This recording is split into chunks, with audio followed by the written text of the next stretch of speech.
1 bulan telah berlalu sejak Lin Lei resmi menjadi penyihir tingkat 2 di dalam ruang kelas sihir angin tingkat 1. Lin Lei biasanya hanya datang ke kelas sihir tanah sebulan sekali, tetapi ia tidak pernah melewatkan satupun kelas sihir angin. Hari ini Lin Lei sudah duduk di tempat biasanya. Lin Lei, kau sudah datang. Begitu Lin Lei duduk, seorang gadis muda yang sangat manis ikut duduk di sebelahnya. Melihat gadis itu, Lin Lei tersenyum. Delia, kau datang pagi sekali. Masih lama sebelum kelas dimulai? Duduk berdampingan dengan gadis cantik tentu saja menyenangkan. Dan Lin Lei tentunya tidak keberatan. Delia bukanlah orang sembarangan. Kakak laki-lakinya, Dixie, adalah jenius nomor 1 di seluruh Institut Ernst, yang dijuluki sebagai talenta yang hanya muncul sekali dalam 1 abad. Ia juga seorang penyihir 2 elemen dengan afinitas esensi elemen yang luar biasa. Terlebih lagi, ia memiliki bakat murni yang gila dengan energi spiritual 68 kali lipat dari orang biasa. Sebagai adik Dixie, Delia tentu saja juga sangat berbakat. Itu karena aku tahu kau selalu datang pagi-pagi. Delia tersenyum lebar hingga matanya menyipit. Keduanya duduk bersama dan mengobrol. Waktu berlalu begitu cepat, dan tanpa mereka sadari, kelas telah dimulai. Instruktur Trey menjelaskan dengan penuh semangat di depan, sementara Lin Lei duduk menyimak dengan seksama. Namun Delia sesekali mencuri pandang ke arah Lin Lei. Baiklah, kelas hari ini cukup sampai di sini. Tapi sebelum berakhir, ada sesuatu yang harus kusampaikan kepada kalian semua. Instruktur Trey berbicara sambil tersenyum. Seketika seluruh siswa mulai berbisik-bisik. Siswa lama pasti sudah tahu kalau Institut Ernst punya tradisi. Pada 2 bulan terakhir setiap tahunnya, turnamen tahunan akan diadakan. Turnamen ini selalu menjadi masa-masa paling ramai dan penuh energi di Institut Ernst. Siswa yang berhasil menang kemungkinan besar akan mendapat penilaian unggul saat lulus nanti. Dan saat mereka lulus, biasanya mereka akan langsung diundang oleh 4 kekaisaran besar. Instruktur Trey tertawa. Para siswa langsung tampak bersemangat. Di Institut Ernst, talenta sehebat awan di langit adalah hal biasa. Dan masalah utama bagi semua orang berbakat adalah mereka tidak suka mengakui kekalahan dari orang lain. Oleh karena itu, turnamen tahunan telah menjadi ajang bagi mereka untuk menjadi terkenal. Hampir 90% siswa akan memperhatikan turnamen ini, dan semua orang yang merasa punya kemampuan pasti akan ikut serta. Tentu saja, kita para praktisi sihir angin juga akan bertanding. Siapapun yang tertarik mendaftar, silakan bicara padaku. Instruktur Trey tersenyum, namun tatapannya tertuju pada Lin Lei. Instruktur, aku mau daftar. Banyak siswa yang langsung berseru ingin ikut. Bagus. Instruktur Trey mengambil pena bulu bebek dan mulai mencatat nama-nama mereka. Namun setelah mencatat sekitar 10 nama, ia menyadari Lin Lei malah asyik mengobrol dengan Delia, seolah sama sekali tidak tertarik untuk mendaftar. Choi pun menghampirinya. Lin Lei refleks mendongak dan menyapa dengan hormat. Instruktur Trey. Delia yang berada di dekatnya juga memberi salam. Choi tersenyum dan mengangguk. Lin Lei, turnamen tahunan ini adalah kesempatan emas untuk melatih diri. Kurasa semua elit siswa tingkat 1 akan ikut. Kenapa kau tidak mendaftar? Ini kesempatan langka. Aku tidak tertarik, jawab Lin Lei langsung. Instruktur Trey sempat tertegun. Lin Lei, kau pasti belum tahu kalau pemenang turnamen akan mendapatkan hadiah. Instruktur Trey mencoba membujuk. Hadiah, Lin Lei memang sedang sangat membutuhkan uang. Kondisi ekonomi klannya sedang sangat terpuruk. Jika ia bisa memenangkan sejumlah uang, ia tidak keberatan ikut serta dalam turnamen itu. Benar, kau tahu sendiri kan, kebanyakan siswa tinggal di asrama 1 lantai. Tapi 3 pemenang teratas turnamen berhak tinggal di bangunan 2 lantai selama setahun. Itu adalah simbol status. Kamarnya pun jauh lebih nyaman. Instruktur Trey melanjutkan penjelasannya. Lin Lei mengerti. Memang tidak banyak asrama 2 lantai di sini. Dan sebagian besar dihuni oleh para penyihir kuat tingkat 7 atau 8. Dari yang ia dengar sekarang, ternyata 3 siswa terbaik di setiap tingkatan juga diizinkan tinggal di sana. Fasilitas tempat tinggal? Lin Lei sama sekali tidak peduli. Aku tetap tidak ikut, tegas Lin Lei. Instruktur Trey mulai merasa tidak sabar. Sebagai siswa tingkat 6, jika salah satu siswa bimbingannya masuk 3 besar di tingkatannya, Trey tidak hanya akan mendapat hadiah, tapi juga gengsi yang besar. Anak muda sangat menjunjung tinggi harga diri. Instruktur Trey mendekat ke arah Linley dan berbisik pelan. Linley, apa kau takut kemampuanmu ketahuan? Aku tahu kau sudah menjadi penyihir tingkat 2. Mendengar itu, Linley terkejut dan menatap Trey. Bagaimana instruktur Trey bisa tahu tingkat kekuatannya saat ini?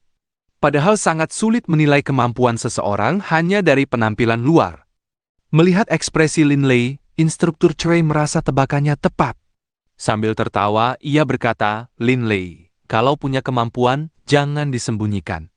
Bahkan jika kau memutuskan tidak ikut karena takut rahasiamu terbongkar, aku bisa saja malah membocorkannya sendiri. Terserah. Aku tetap tidak ikut.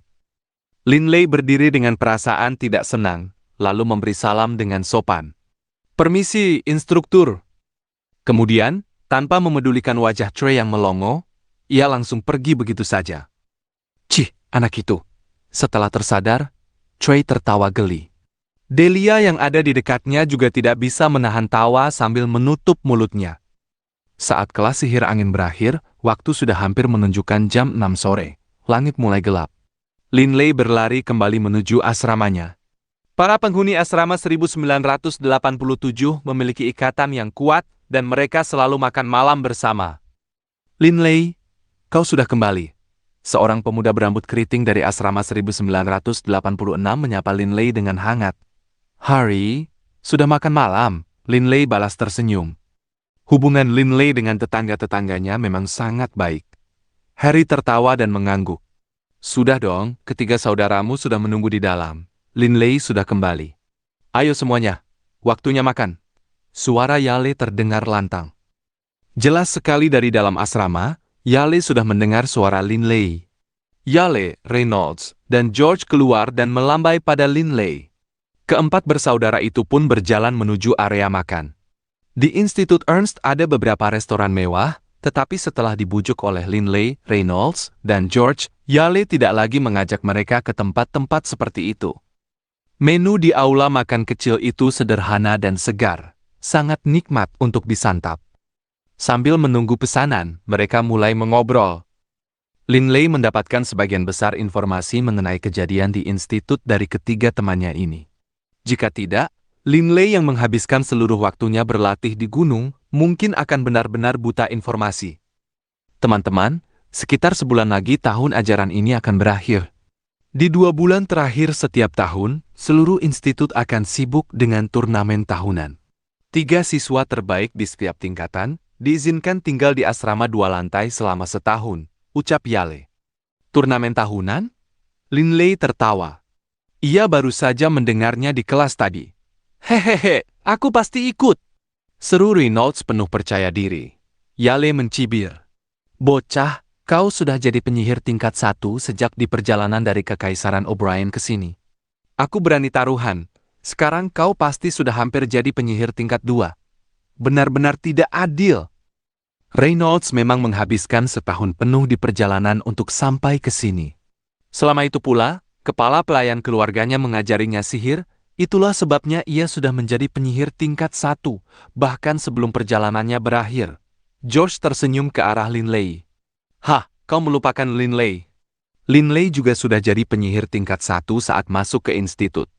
Terlebih lagi, dia gila latihan dan seorang penyihir 2 elemen. Kurasa dia orang terkuat di asrama kita. Linley tersenyum tipis. George, jangan memujiku berlebihan. Linley, jujur saja, apa kau sudah mencapai tingkat 2? George menatap tajam Linley. Mana mungkin dia mencapai tingkat 2 secepat itu? Untuk siswa pemula ke tingkat 1 saja, dengan bakat kita, butuh waktu setahun. Tapi dari tingkat 1 ke tingkat 2, setidaknya butuh 2 tahun, sahut Reynolds sambil mengernyit. Belum tentu. Aku juga merasa Linley ini sangat misterius. Yale ikut menatap Linley. Linley, apa kau sudah menjadi penyihir tingkat 2? Linley mengangguk santai. Memangnya apa istimewanya menjadi penyihir tingkat 2? Bahkan sebelum tes penyihir dimulai, dia sudah menjadi penyihir tingkat 1. Sudah setahun penuh berlalu sejak saat itu. Jika ia masih belum mencapai tingkat 2, maka semua kerja kerasnya akan sia-sia belaka. Kau benar-benar sudah mencapainya? Mata Yale, Reynolds, dan George melotot hampir keluar. Tidak ada yang menyangka itu benar. Cepat daftar turnamen tahunan, Linley. Kau harus ikut. Berikan pelajaran pada orang-orang itu dan angkat nama asrama 1987. Desak Yale seketika. Saat itu, pelayan membawakan hidangan yang mereka pesan. Makan. Aku tidak tertarik dengan turnamen tahunan. Linley tidak punya minat bertarung dengan orang yang lebih lemah darinya. Baginya, pertarungan turnamen itu tidak lebih dari sekedar ajang pamer. Yale dan dua lainnya saling pandang. Mereka tahu betapa keras Linley berlatih. Meskipun di angkatan mereka ada jenius dengan afinitas elemen dan energi spiritual tingkat luar biasa, dalam hal kegigihan, tidak ada yang bisa menandingi Linley. Dan dengan status Linley sebagai penyihir dua elemen, jauh di dalam hati, mereka semua percaya bahwa Linley kemungkinan besar adalah yang terkuat di antara seluruh siswa tingkat 1. Sayang sekali kalau kau tidak ikut. Orang lain akan mengambil semua kemuliaan di turnamen tahunan lagi. Gumam Yale. Sial, andai saja aku cukup kuat. Kalau aku punya kekuatanmu, Linley, aku sudah pamer dari dulu. Dengan begitu, aku bisa merayu gadis-gadis cantik. Linley tertawa. Sudahlah, ayo makan. Berhenti berhayal. Linley benar-benar tidak peduli sedikit pun soal turnamen tahunan itu. Namun, sebagian besar siswa di Institut Ernst sangat bersemangat menyambutnya. Bukan hanya siswa, bahkan beberapa penyihir senior yang tinggal di sana pun ikut memperhatikan hasil turnamen tersebut. Pegunungan di belakang Institut Ernst adalah tempat yang penuh ketenangan. Linley duduk bersila di samping aliran air. Mendengarkan suara gemericik air, ia secara alami masuk ke dalam kondisi meditasi. Dan seketika itu, juga seluruh esensi tanah dan esensi angin di sekitarnya mulai bersinar. Segala sesuatu dalam radius 10 meter di sekitar Linley menjadi terlihat sangat jelas. Esensi tanah dan angin memasuki tubuhnya melalui 4 anggota badannya, saat daging, tulang, dan organ tubuhnya perlahan menyerap nutrisi dari esensi tersebut. Secara perlahan namun pasti, kekuatan fisiknya terus meningkat. Selain itu, sebagian besar esensi angin dan tanah, setelah melalui proses pemurnian, menetap di dantian tengah, di bagian tengah dadanya. Air yang mengalir bergemericik tanpa henti. Di sampingnya, si Shadow Mouse kecil, Bebe, sedang asyik mengunyah seekor bebek liar. Pemandangan itu begitu damai, seolah-olah keluar dari sebuah lukisan. Namun sementara di sini begitu damai, Institut Ernst justru sangat ramai. Ribuan siswa, banyak penyihir, bahkan tokoh-tokoh penting dari dunia luar, semuanya berada di Institut Ernst untuk menyaksikan berbagai pertarungan, turnamen tahunan. Seluruh siswa Institut Ernst adalah talenta berbakat yang diberkati langit dan penuh harga diri. Setiap pertarungan sungguh menakjubkan untuk disaksikan. Di antara siswa tingkat 1, bola tanah, kilatan petir, dan bilah angin beterbangan ke sana kemari. Namun pertarungan siswa tingkat 3 dan 4 benar-benar mencengangkan. Berbagai mantra pendukung dan mantra area digunakan. Mantra seperti batu hancur kini menyebabkan puluhan, bahkan mendekati 100 batu besar menghantam kepala lawan dan petir menyambar-nyambar tanpa henti. Dan siswa tingkat 5 serta 6? Itu jauh lebih mengerikan. Segala macam mantra yang luar biasa terus berkilat, mengisi area tersebut dengan suara ledakan yang tak kunjung usai. Para siswa yang menonton bersorak tanpa henti, energinya mencapai puncaknya. Hampir seluruh penghuni institut berada di sana. Turnamen tahunan berlangsung selama 1 bulan lebih sedikit, yang tentu saja menjadi bulan paling hiruk-pikuk setiap tahunnya di Institut Ernst. Selama periode sibuk ini, Linley hanya sesekali menonton pertarungan siswa tingkat 5 dan 6. Sisa waktunya ia habiskan untuk berlatih sendirian dengan tenang. Turnamen ini sebenarnya mewajibkan seseorang untuk tidak sengaja membunuh lawannya. Bagaimana kompetisi seperti ini bisa dianggap sebagai kompetisi sungguhan kalau kita dibatasi? Di bawah pengaruh Doreen Coward, Linley pun mulai memandang rendah kompetisi tersebut. Linley, tugasmu saat ini adalah berlatih keras dan membangun kekuatanmu. Mengenai pengalaman tempur, saat kau sudah menjadi penyihir tingkat 5, kau harus pergi ke pegunungan binatang sihir dan menjalani serangkaian pengalaman hidup mati yang sesungguhnya. Doring Coward menasihati Linley. Hotel Huadeli adalah hotel dan restoran termahal di lingkungan Institut Ernst. Malam ini, Yale menjamu keempat bersaudara asrama 1987 dengan hidangan mewah di sana. Di lantai 1 Hotel Huadeli. Lantai hotel itu sangat halus mengkilap seperti cermin. Barisan pelayan cantik berdiri di sana dengan sopan, siap melayani kapan saja dibutuhkan. Banyak pria dan wanita berpakaian siswa di Hotel Huadeli. Mereka yang sanggup makan di tempat ini umumnya berasal dari latar belakang ekonomi yang kuat. Satu meja hidangan ringan saja bisa memakan biaya beberapa puluh koin emas.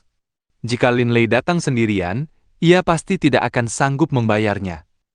Turnamen tahunan baru saja berakhir dan semua siswa di hotel itu sedang mendiskusikannya. Sebagian besar orang di sini adalah remaja. Namun ada satu meja yang diisi oleh 4 anak-anak. Aku kesal setiap kali memikirkan kompetisi tahun ini. Sedikit lagi, aku hampir saja masuk ke semifinal. Mungkin aku bisa masuk 3 besar. Reynolds merasa sangat tidak puas. Reynolds adalah yang termuda dari mereka berempat, dan juga yang paling sombong. Yale tertawa. Memang sayang sekali. Aku tidak menyangka Ran yang akhirnya jadi nomor 1. George terkekeh, tapi tidak bicara. George adalah orang yang ramah dan hampir tidak pernah menyinggung siapapun. Ran? Oh ya? Aku pernah dengar kalian membicarakannya. Dia adalah salah satu siswa baru yang punya afinitas elemen dan energi spiritual tingkat luar biasa, kan? Linley mengingat nama Ran. George tertawa dan mengangguk. Benar, dia punya bakat yang sangat tinggi. Bahkan sebelum berlatih, energi spiritualnya sudah mencapai tingkat 2. Yang dia lakukan tahun ini hanyalah mengumpulkan kekuatan sihir yang cukup. Tidak terlalu sulit bagi seseorang dengan kekuatan penyihir tingkat 2 untuk menjadi nomor 1 di turnamen antara siswa tingkat 1. Cuma mengandalkan bakatnya saja? Kalau soal bakat, apa dia bisa dibandingkan dengan diksi? Yale mengerucutkan bibirnya. Aku meremehkan Ran. Dia menang turnamen tingkat 1. Terus kenapa? Linley, kau tidak lihat betapa sombongnya dia setelah menang. Aku benar-benar tidak bisa membayangkan bagaimana wajahnya kalau dia sampai menang di turnamen tingkat 5 atau 6 nanti. Semakin kuat seorang penyihir, semakin sulit untuk naik tingkat lebih jauh lagi. Inilah sebabnya sebagian besar siswa di Institut Ernst adalah penyihir tingkat tinggi. Semakin tinggi tingkatannya, semakin sengit persaingannya. Reynolds juga mengangguk. Aku juga tidak suka padanya. Jenius nomor 1 sekolah kita, Dixie, memenangkan turnamen tingkat 3. Lihat betapa tenangnya dia. Perbedaan di antara keduanya terlalu besar. Terlebih lagi, yang terkuat di antara kita siswa tingkat 1 bukanlah Ran. Benar, saudara ketiga, kau tidak ikut sih? Kalau kau ikut Yale mendengus. Berdasarkan usia dan senioritas, mereka berempat mulai memanggil satu sama lain dengan sebutan saudara kedua, saudara ketiga, dan seterusnya. Hei, apa yang kalian bicarakan? Linley dan Yale menoleh. 4 pemuda di hotel yang sama sedang berjalan turun dari lantai 2. Pemimpin mereka, seorang pemuda berambut emas, menatap kelompok Linley dengan dingin. Yale berkata dengan lantang, "Oh, ternyata Ran. Apa? Kau tidak dengar apa yang kami katakan?" Linley hanya bisa tertawa pasrah dalam hati. Yale tidak takut pada apapun dan sangat peduli pada harga diri. Jangan kira aku tidak dengar, ucap Ran dingin. Pemuda berambut coklat di samping Ran ikut mencibir. Dengan angkuh ia berkata, "Ran, jangan berdebat dengan 4 makhluk tidak berguna ini. Tidak sepadan dengan waktumu. Reynolds, apa yang kau lihat? Kenapa? Apa kau tidak terima kalah dalam turnamen?" Reynolds menatap pemuda berambut coklat itu dan mencibir, "Menurutmu kau itu siapa? Kau cuma beruntung bisa mengalahkanku sekali. Kenapa sombong sekali?" Wajah pemuda berambut coklat itu menjadi suram. George tersenyum pada semua orang. "Ran, sudah cukup. Kami salah karena membicarakanmu sembarangan. Ayo lupakan saja. Tutup mulutmu, George. Ini bukan urusanmu." Ran menatap Yale. "Yale, terakhir kali aku melihatmu di bar Fragrant Elm, sikap sombongmu membuatku kesal. Dan sekarang, kau masih berani bersikap sombong di depanku. Kalau kau punya kemampuan, Ayo lawan aku. Kenapa kau tidak punya nyali untuk bertarung? Setelah bicara, Ran sengaja tertawa mengejek beberapa kali. Meskipun Yale agak geram, ia tahu bahwa ia tidak sekuat lawannya. Seketika, banyak pasang mata dari seluruh hotel terfokus pada pertikaian ini. Banyak siswa tingkat tinggi Institut Ernst berdiri dan menatap kedua pihak dengan penasaran. Jelas sekali, kedua belah pihak hanyalah anak-anak berusia 10 tahun. Aku kenal anak berambut emas itu. Namanya Ren, dia memenangkan turnamen tahunan tingkat 1. Kurasa di masa depan dia akan punya pencapaian. Anak berambut coklat di sampingnya namanya Rickson. Dia peringkat ketiga di antara siswa tingkat 1. Aku mengenalnya. Dari segi kekuatan, kelompok Ran lebih kuat dari lawan mereka. Ini pasti seru. Sekelompok penyihir tingkat 5 dan 6 mengobrol dan tertawa sambil memperhatikan kedua belah pihak. Melihat orang lain memperhatikannya, dan mendengar mereka memujinya sebagai pemenang turnamen tingkat 1, wajah Ran menjadi semakin angkuh, dan ia menatap Linley dan yang lainnya dengan lebih rendah lagi. Heh, Ran melirik ke meja tempat Linley dan yang lainnya duduk. Jus? Kalian masih minum jus? Oh Yale, aku benar-benar merasa malu untukmu. 4 saudara di asramaku semuanya minum anggur kemenangan. Kalian malah minum jus? Melihat Ran yang bicara tanpa henti, Linley tidak bisa menahan diri dan mulai mengerutkan kening. Ran, kami berempat sedang makan di sini. Pergi sana. Wajah Linley menjadi muram, dan ia menatap dingin mereka berempat. Jika ia sedang berlatih dan diganggu oleh binatang, ia akan langsung membunuh mereka. Oh, dan siapa kau? Mataran berbinar saat menatap Linley. Kenapa aku tidak tahu kalau di asrama Yale ada orang sepertimu? Tatapan Linley menjadi dingin. Bagaikan kelinci liar, ia melesat maju dengan kecepatan luar biasa. Mataran hanya sempat melebar. Sebelum ia sempat bereaksi, Linley mencengkeram dada Ran, dan hanya dengan mengandalkan kekuatan fisik, mengangkatnya ke udara. Ran tidak bisa mengeluarkan suara dari tenggorokannya, dan matanya dipenuhi ketakutan. Linley menatap Ran dengan dingin. Ran, dengan hati yang dipenuhi rasa takut, merasa seolah-olah ia akan dibunuh kapan saja. Pada saat ini, Linley merasakan darah naga di nadinya mulai berkobar, saat sifat haus darahnya mulai bangkit. Linley tidak bisa menahan diri untuk tidak mengernyit sambil mencoba menenangkan diri. Ini Institut Ernst. Aku tidak bisa membunuh orang tanpa alasan. 3 siswa di samping Ran juga tercengang dan ketakutan. Enyahlah. Dengan lambaian tangan, Linley menghempaskan Ran ke lantai, seolah-olah ia hanyalah boneka kain.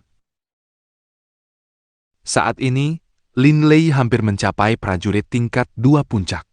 Mengingat kekuatan prajurit biasa tingkat 1 sudah cukup untuk mengangkat benda seberat 45 kg, seorang prajurit tingkat kedua bisa dengan santai melempar benda-benda seberat itu.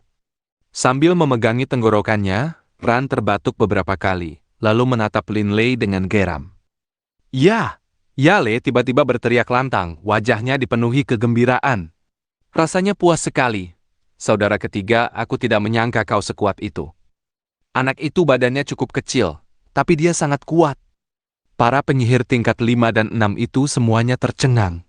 Ada beberapa instruktur penyihir di hotel itu juga, dan mereka semua menatap Linley dengan terkejut. Seorang anak yang tampaknya baru berusia 12 atau 13 tahun, mampu dengan santai melempar orang seberat 45 kg hanya dengan satu tangan. Dan pemuda ini adalah seorang penyihir. Hei Ran, bukankah kau tadi membual tentang bagaimana kau menjadi nomor 1 di antara siswa tingkat 1? Ejek Yale. Wajah Ran memerah. Hatinya dipenuhi amarah dan rasa malu. Sambil menatap Linley, ia berteriak sengit. Kau? Apa kau seorang penyihir? Kalau kau punya kemampuan, ayo lawan aku menggunakan sihir. Perilaku macam apa itu?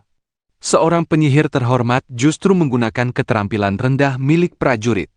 Ran dipenuhi kemarahan dan penghinaan. Ia baru saja memenangkan turnamen tahunan untuk siswa tingkat 1. Tetapi barusan, saat Linley mencengkeram tenggorokannya dan mengangkatnya, ia dipenuhi perasaan mengerikan bahwa nyawanya sedang berada di tangan orang lain.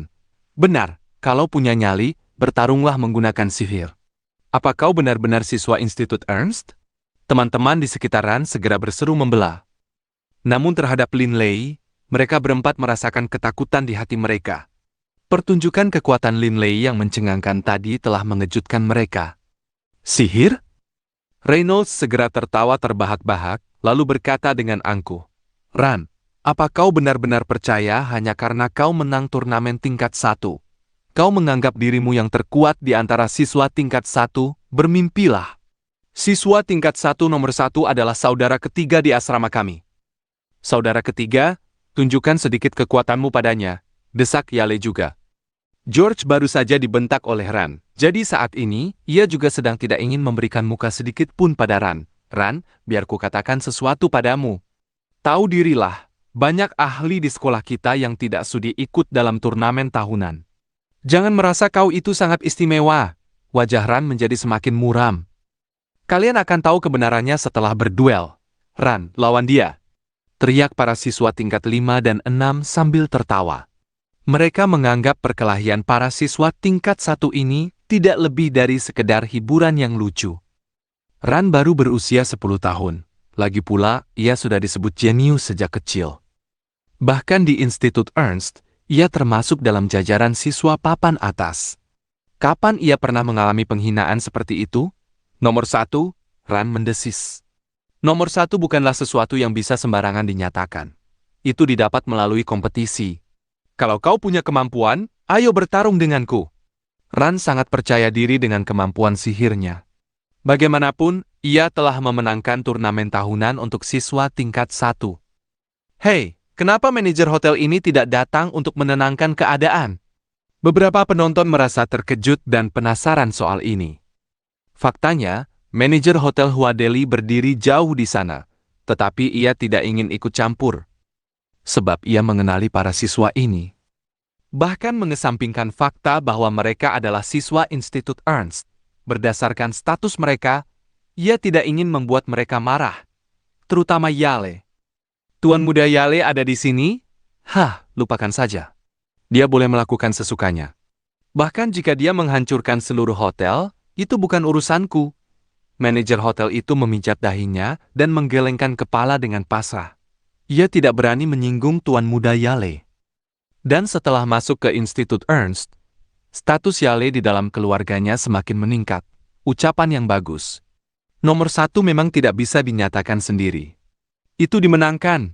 Lin Lei berdiri juga, wajahnya dingin saat menatap Ran. "Ran, kalau kita akan melakukan duel sihir, ayo kita buat jadi menarik. Kalau kau menang, saat aku melihatmu di masa depan, aku akan mengambil jalan memutar dan menghindari berpapasan denganmu. Kalau aku menang, kau harus melakukan hal yang sama." Ran tidak bisa menahan cibiran. "Kau bilang itu menarik?" Saat yang kalah bertemu yang menang, dia tidak hanya harus mengambil jalan memutar, dia juga harus memberikan 100 koin emas. Bagaimana? Lin Lei mengerutkan kening. 100 koin emas? Ia hanya punya 100 koin emas setiap tahun untuk biaya hidup. Ia tidak kaya seperti beberapa orang lainnya. "Hahaha, Ran, cuma 100 koin emas. Apa kau tidak malu menyebut angka segitu? Bagaimana dengan ini? Yang kalah bayar 10.000 koin emas. Apa kau setuju?" teriak Yale di sampingnya. 10.000 koin emas? Mendengar kata-kata itu, banyak siswa di hotel itu menarik napas dalam. 10.000 koin emas bukanlah jumlah yang kecil. Mungkin hanya segelintir siswa di hotel ini yang bisa dengan santai dan tenang mengeluarkan jumlah sebesar itu. 10.000 koin emas? Ran tidak bisa menahan getaran di hatinya. Meskipun klannya adalah klan besar, setiap tahun ia hanya menerima 3.000 koin emas untuk biaya hidup. Ia tidak datang menghabiskan uang di Hotel Huadeli setiap hari. Hari ini, ia hanya datang untuk merayakan dirinya dan Rickson yang menjadi pemenang nomor 1 dan nomor 3 dalam turnamen. "Hahaha, kau tidak punya nyali." Yale mengeluarkan sebuah kartu sihir, melambai-lambaikannya saat ia bicara. "Rans, setujui saja," ucap Rickson. "Kita berempat harusnya bisa mengumpulkan 10.000 koin emas bersama-sama. Aku tidak percaya bocah kecil yang entah datang dari mana ini bisa mengalahkanmu." Ran dan ketiga temannya saling melirik. "Baik, 10.000 koin emas." Ran berkata lantang, lalu mencibir ke arah Lin Lei. "Ayo pergi. Tempat ini terlalu kecil. Kita pergi ke arena tempat turnamen diadakan." Kalau kau punya nyali, ikuti aku. Setelah bicara, Ran dengan angkuh meninggalkan hotel. Diikuti ketiga temannya.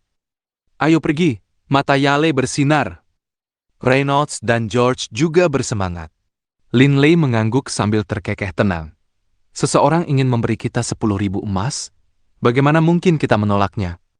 Linley, Yale, Reynolds, dan George semuanya meninggalkan hotel juga, langsung menuju arena. Seluruh hotel kini gempar. Duel dengan taruhan 10.000 koin emas jarang terlihat, bahkan oleh siswa tingkat 6 sekalipun. Terlebih lagi, salah satu duelisnya adalah orang yang baru saja memenangkan turnamen tahunan tingkat 1. Dan satunya lagi adalah anak misterius yang tidak dikenal siapapun. Seketika, banyak orang membayar tagihan mereka dan ikut menuju ke arah arena. Lantai arena terbuat dari batu kapur dan sangat kokoh. Saat ini, Ran dan Linley masing-masing berdiri di sisi terpisah dari area duel arena. Di bawah area duel yang ditinggikan itu terdapat sekelompok besar orang. Lagi pula, ini adalah waktu makan malam, jadi dalam perjalanan ke sini dari Hotel Huadeli, 1 orang menjadi 10 dan 10 menjadi 100. Dalam waktu singkat, kerumunan besar orang telah berkumpul. Duel seru dengan taruhan 10.000 emas ini lebih dari cukup untuk menarik banyak penonton. Melihat betapa banyak orang yang datang dan betapa riuhnya suasana, ekspresi percaya diri muncul di wajah Ran. Hari ini aku akan melakukan duel sihir dengan anak bernama Linley ini. Dengan ketentuan yang kalah membayar 10.000 koin emas dan harus menghindari yang lain di masa depan. Semuanya, tolong jadilah saksiku. Ran menikmati perasaan diperhatikan oleh banyak orang. Ia sama sekali tidak merasa demam panggung. Seketika, banyak sorakan meledak dari kerumunan penonton.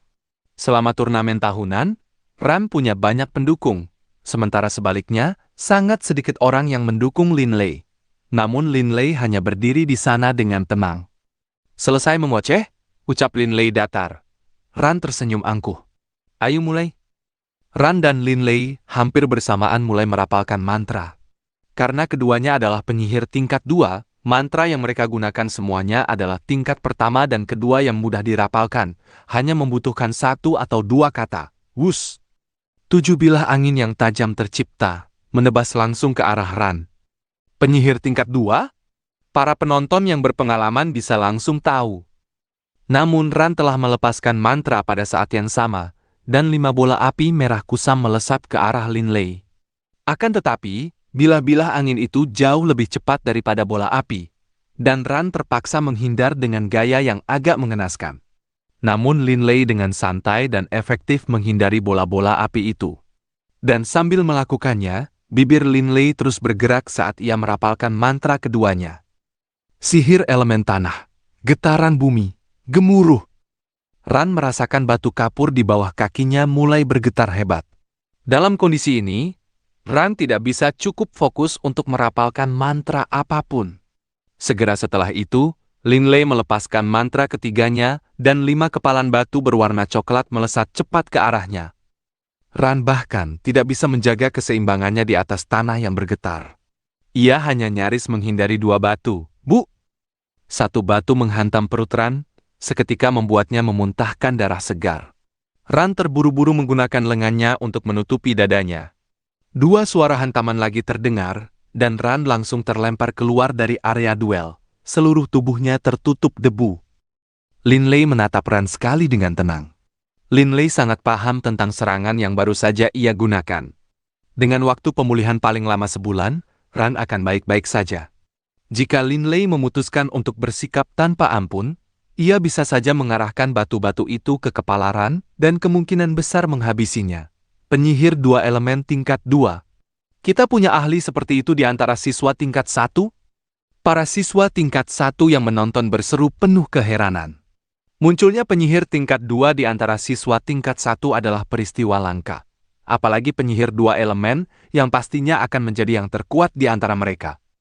Anak ini mengendalikan kekuatan sihirnya dengan sangat presisi, dan gerakan tubuhnya sangat lincah. Beberapa siswa tingkat 5 dan ke-6 merasa agak terkejut. Tadi, saat menghadapi bola api, Linley mampu menghindar sambil terus merapalkan mantra.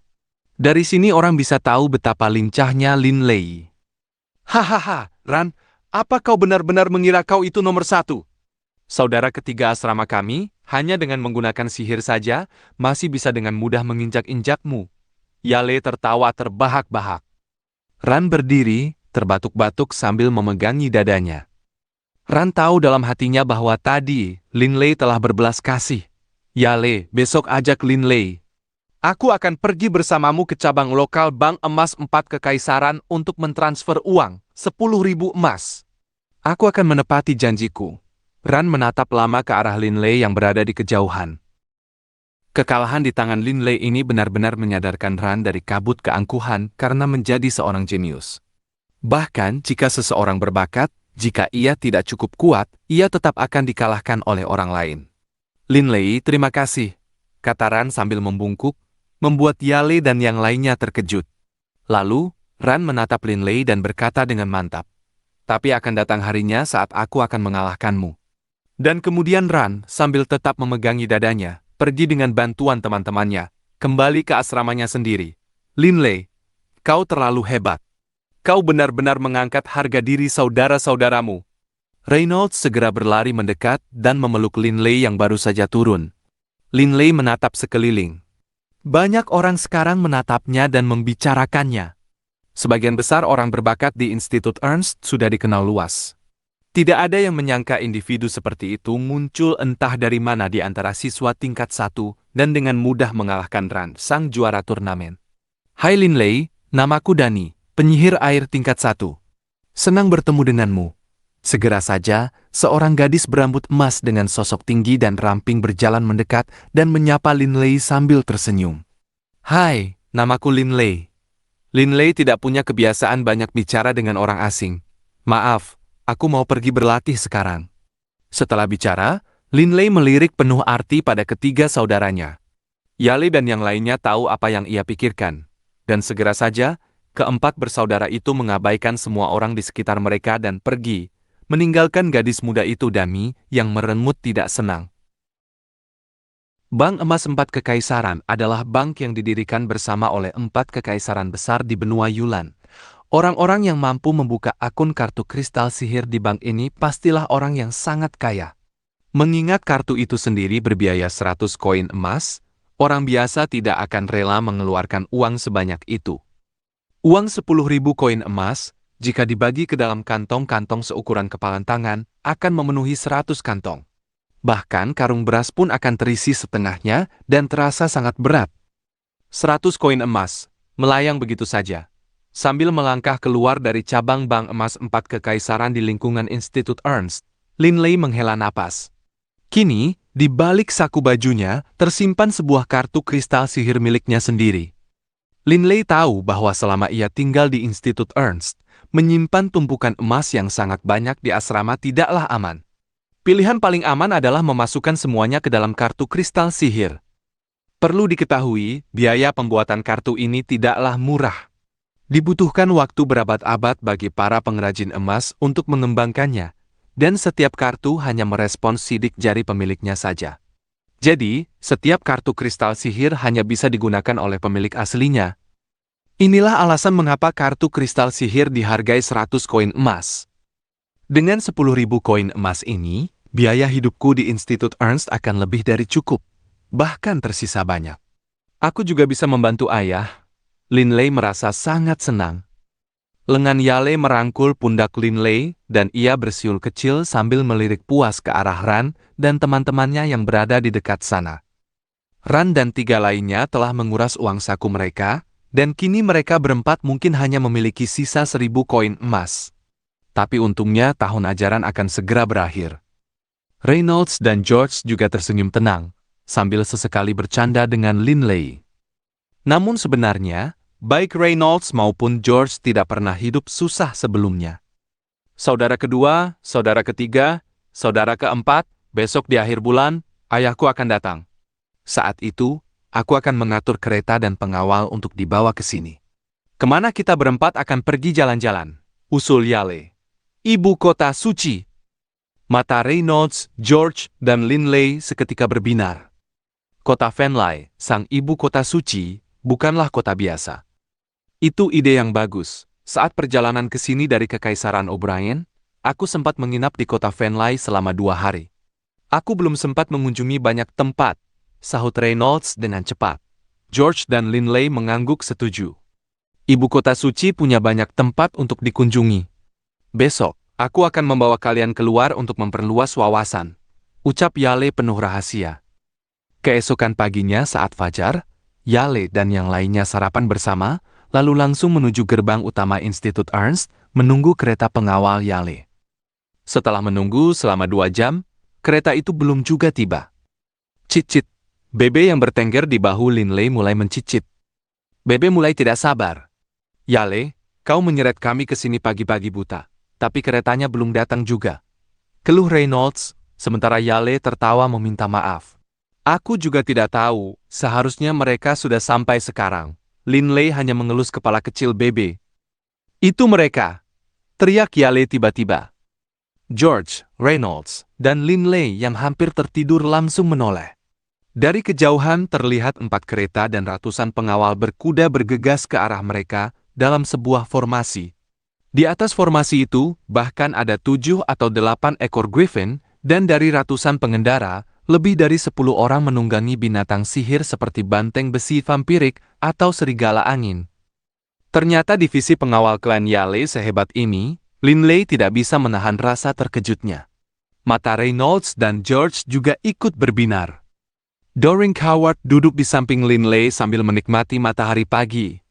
Saat melihat divisi kavaleri itu, matanya juga ikut berbinar. Tak lama kemudian, 4 kereta dan ratusan penunggang kuda tiba di gerbang utama. 3 penyihir keluar menyambut mereka di gerbang. Seorang pria paruh baya melangkah maju di depan ke-4 kereta tersebut. Sebelum sempat bicara pada ketiga penyihir itu, ia melangkah menuju Yale. "Paman kedua, kenapa lama sekali?"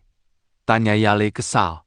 Paman kedua langsung tertawa dan berkata, "Hahaha, apa kau sudah tidak sabar? Baiklah, keretamu sudah siap. Yang terakhir berisi beberapa barang, aku akan meminta mereka mengosongkannya agar kalian punya tempat duduk. Kalian mau ke ibu kota suci kan? Cass, ajak 3 orang lainnya bersamamu. Kau bertanggung jawab melindungi Tuan Muda Yale," ucap paman kedua. Di kejauhan, seorang pengendara botak segera turun dari kuda, berjalan ke hadapan Yale, dan membungkuk. Cass memberi hormat kepada Tuan Muda Yale.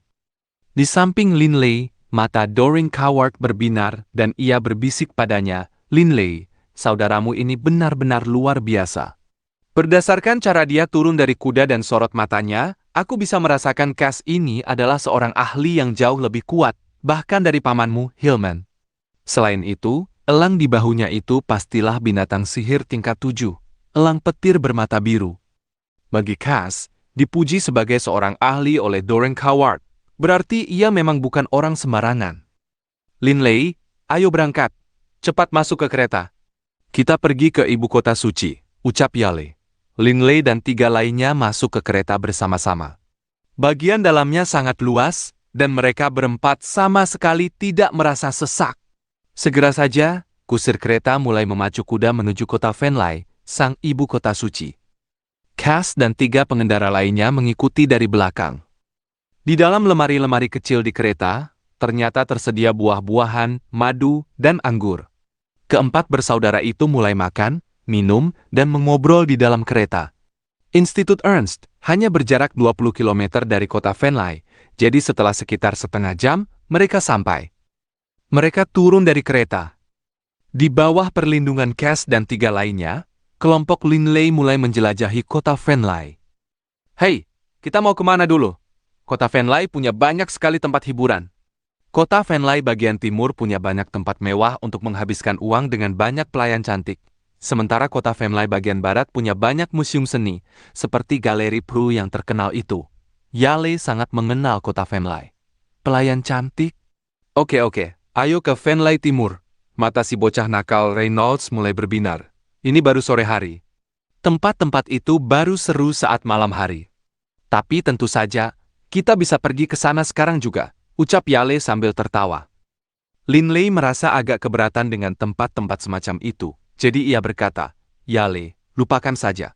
Apa gunanya anak-anak seperti kita pergi ke tempat-tempat seperti itu? Tadi kau menyebut Galeri Prue. Karena galeri itu dinamai berdasarkan Grandmaster Prue yang terkenal. Pastilah galeri itu luar biasa. Ayo kita lihat.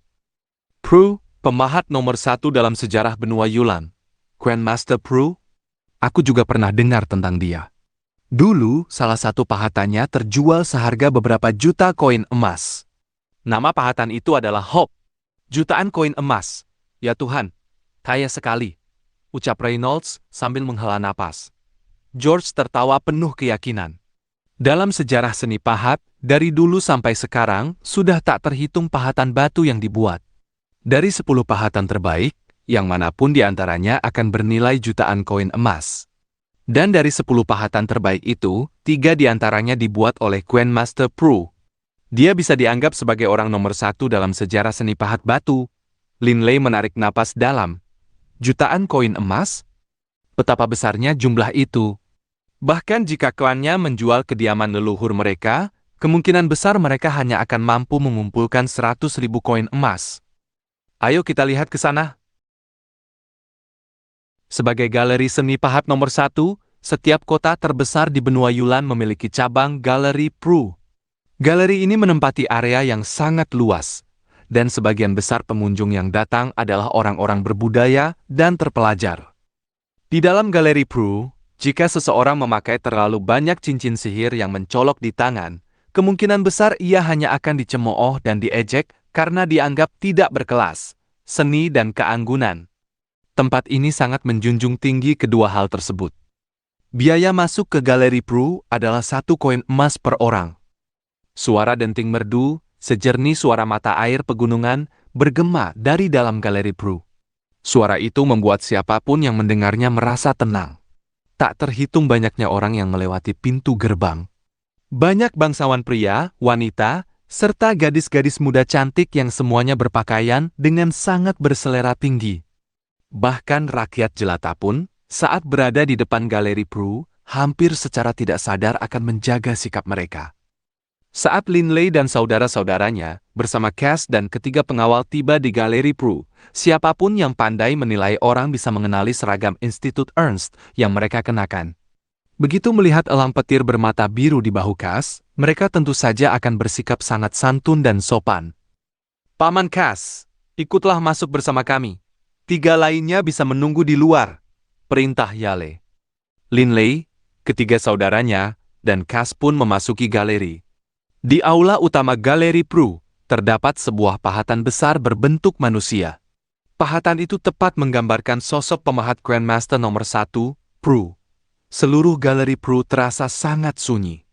Hampir semua orang terlepas dari status mereka, berbicara dengan suara pelan agar tidak mengganggu orang lain. Yale, Reynolds, York, dan Linley memandangi satu persatu pahatan batu tersebut. Dan dalam hati mereka merasa bahwa pahatan-pahatan ini benar-benar sangat indah. Koleksi Galeri Prue dibagi menjadi 3 aula. Aula utama, aula ahli, dan aula master. Aula utama ini diisi dengan pahatan yang dititipkan oleh para pemahat untuk dinilai dan dibeli oleh orang lain sesuai keinginan. Setiap karya dipajang selama sebulan, dan setelah sebulan, penawar tertinggi berhak memiliki pahatan tersebut. Pahatan biasa ini kebanyakan hanya seharga beberapa koin emas, sementara yang sangat bagus bisa mencapai puluhan koin. Yale menjelaskan sambil tertawa. Tapi aula ahli berbeda. Pameran para ahli dibagi menjadi banyak ruangan individu, dengan setiap pahatan berada di ruangannya sendiri. Secara umum, seorang ahli adalah seseorang yang kemampuan memahatnya telah menerima pengakuan luas, dan sebagian besar karya ahli bernilai sekitar 1.000 koin emas atau lebih. Sedangkan aula master itu jauh lebih luar biasa. Di bagian terdalam galeri, terdapat sejumlah kecil pahatan para master. Harga pahatan ini sangat mengerikan. Yang manapun di antaranya bisa dengan mudah bernilai puluhan ribu emas. Dan beberapa mahakarya yang pertama kali melambungkan nama master pemahat tersebut bisa dengan mudah bernilai ratusan ribu keping emas. Yale menjelaskan secara rinci kepada ketiga saudaranya. Linley menahan napas. Setiap mahakarya dari seorang master pemahat bernilai puluhan ribu koin emas. Bagi seorang master pemahat, uang benar-benar tidak ada artinya sama sekali. Tapi sangat sulit bagi seorang master pemahat untuk menghasilkan sebuah mahakarya, karena tentu saja mereka tidak ingin membuat kesalahan sedikit pun. Yale menghela napas saat berbicara. Sebuah mahakarya yang layak dipuja sepanjang masa membutuhkan bakat, kemampuan, dan terkadang percikan jenius yang datang tiba-tiba. Karya-karya di aula utama ini hanya sekedar enak dipandang saja. Ayo kita masuk ke dalam. Yale memimpin mereka masuk lebih jauh. Berjalan di dalam galeri Prue yang tenang sambil mendengarkan musik yang damai, Linley merasa seolah-olah sedang berenang di lautan budaya. Tepat pada saat ini, Doreen Coward terbang keluar dari dalam cincin naga melingkar dan mulai menilai karya seni di dekatnya. Buruk, sangat buruk. Bagaimana bisa orang-orang punya muka untuk memamerkan karya seni dengan kualitas seperti ini kepada orang lain? Ucap Doreen Coward dengan tidak senang. Kakek Doreen. Linley menoleh untuk melihat Doreen Coward. Ini baru aula utama galeri Prue. Ada aula ahli di depan dan juga aula master. Galeri Prue, Doreen Coward tersentak, lalu tiba-tiba terdiam. Kakek Doreen? Linley memanggil dalam benaknya beberapa kali. Namun melihat Doreen Coward masih melamun dalam pikirannya, Linley tidak lagi mencoba memanggilnya. Ia mengikuti Yale, Reynolds, dan George menuju aula ahli. Aula ini benar-benar berbeda. Di tengah aula utama, setiap seniman memiliki data diri dan lokasi karya mereka yang tercatat. Yale, Linley, dan yang lainnya mulai memasuki ruangan pajangan individu. Meskipun ia tidak tahu banyak tentang seni pahat, Linley masih bisa merasakan dengan jelas bahwa pahatan para ahli sangat berbeda dengan yang ada di aula utama. Karya-karya tersebut seolah membawa semacam keanggunan dan budaya yang sulit dijelaskan. Tepat saat Linley sedang terhanyut dalam lamunan sambil menikmati pahatan tersebut, suara Doreen Coward terdengar kembali di benaknya. Lumayan. Setidaknya ini bisa dianggap sebagai karya yang tuntas. Doreen Coward memuji sambil menghela napas.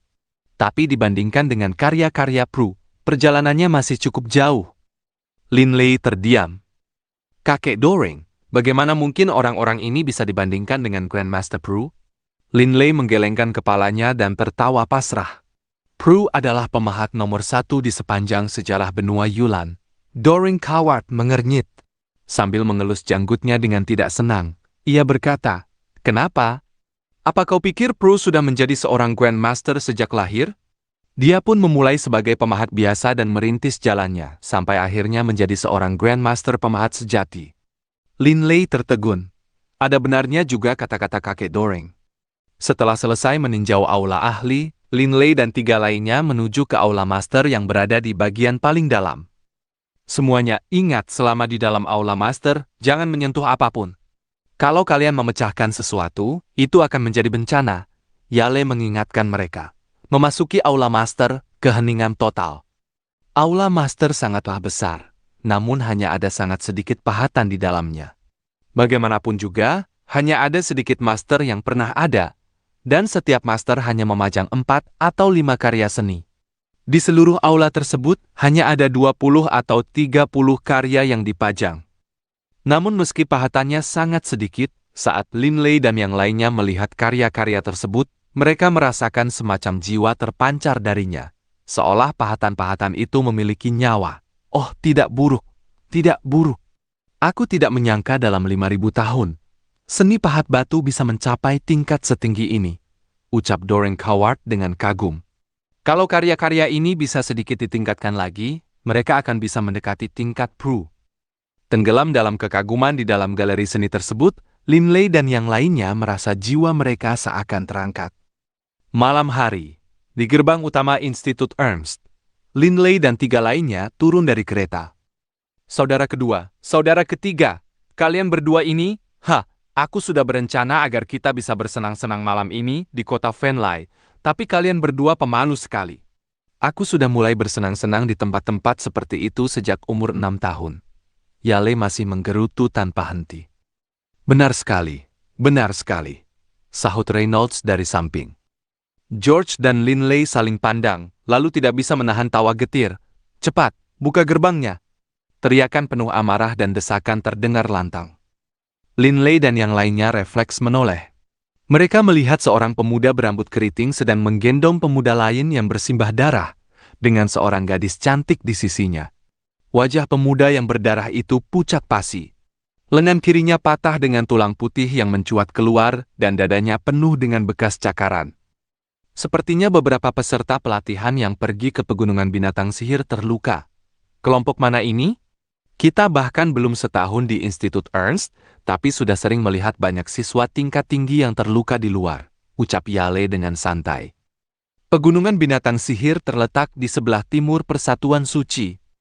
Sebenarnya, tempat itu cukup dekat dengan Institut Ernst, mungkin hanya berjarak 100 km. Secara umum, mereka yang fisiknya bugar akan mampu berlari santai dari pegunungan tersebut ke Institut Ernst dalam waktu sekitar setengah hari. Di Institut Ernst ini, aku sudah melihat begitu banyak binatang sihir. Wah, kawan, ada binatang yang terbang, ada yang berlari, dan segala macam jenis lainnya. Tapi kebanyakan orang yang punya pendamping binatang sihir di Institut Ernst adalah instruktur dan beberapa siswa tingkat tinggi. George menghela napas kagum. Tepat saat keempat bersaudara itu sampai di gerbang utama, tiba-tiba, Linley. Sebuah suara yang sangat dikenal terdengar. Saat menoleh, kegembiraan yang luar biasa muncul di wajah Linley. Paman Hillman. Hillman sedang berdiri di sudut dekat gerbang. Sambil tersenyum, ia berjalan menghampiri. Institut Ernst memiliki manajemen yang sangat ketat. Mereka benar-benar melarangku masuk dan hanya menyuruh seorang penjaga untuk mencarimu. Aku tidak menyangka kau ternyata sedang berada di luar. Yale, kalian duluan saja, nanti aku menyusul, ujar Linley sambil menoleh. Yale, George, dan Reynolds semuanya tersenyum ramah pada Hillman, lalu melangkah masuk ke dalam Institut Ernst. Paman Hillman, kenapa Paman ada di sini? Kupikir Paman baru akan menjemputku setelah semester ini berakhir, tanya Linley heran. Ayo, kita bicara di sebelah sana. Hillman menarik Linley ke pinggir. Raut kegembiraan yang tak terbendung terpancar di wajahnya. Linley, aku punya kabar luar biasa untukmu, kabar yang sangat besar. Mata Linley seketika berbinar. Kabar apa itu? Desak Linley. Hillman tersenyum. Linley, apa kau ingat tanggal lahir si kecil Wharton? Tentu saja, 3 Januari. Memangnya ada apa? Apa ini ada hubungannya dengan ulang tahunnya? Hillman tertawa. Sekarang bulan Desember, jadi si kecil Wharton sebentar lagi genap berusia 6 tahun. Baru tadi malam, ayahmu memuji kadar kepadatan darah naga di nadinya di aula leluhur. Dan hasil tesnya adalah, hahaha. Hillman tertawa terbahak-bahak. Jantung Linley berdegup kencang seketika. Linley bertanya, apakah kepadatan darah naga di nadi Wharton mencapai ambang batas? Hillman tertawa keras dan mengangguk. Benar, ayahmu benar-benar sangat gembira.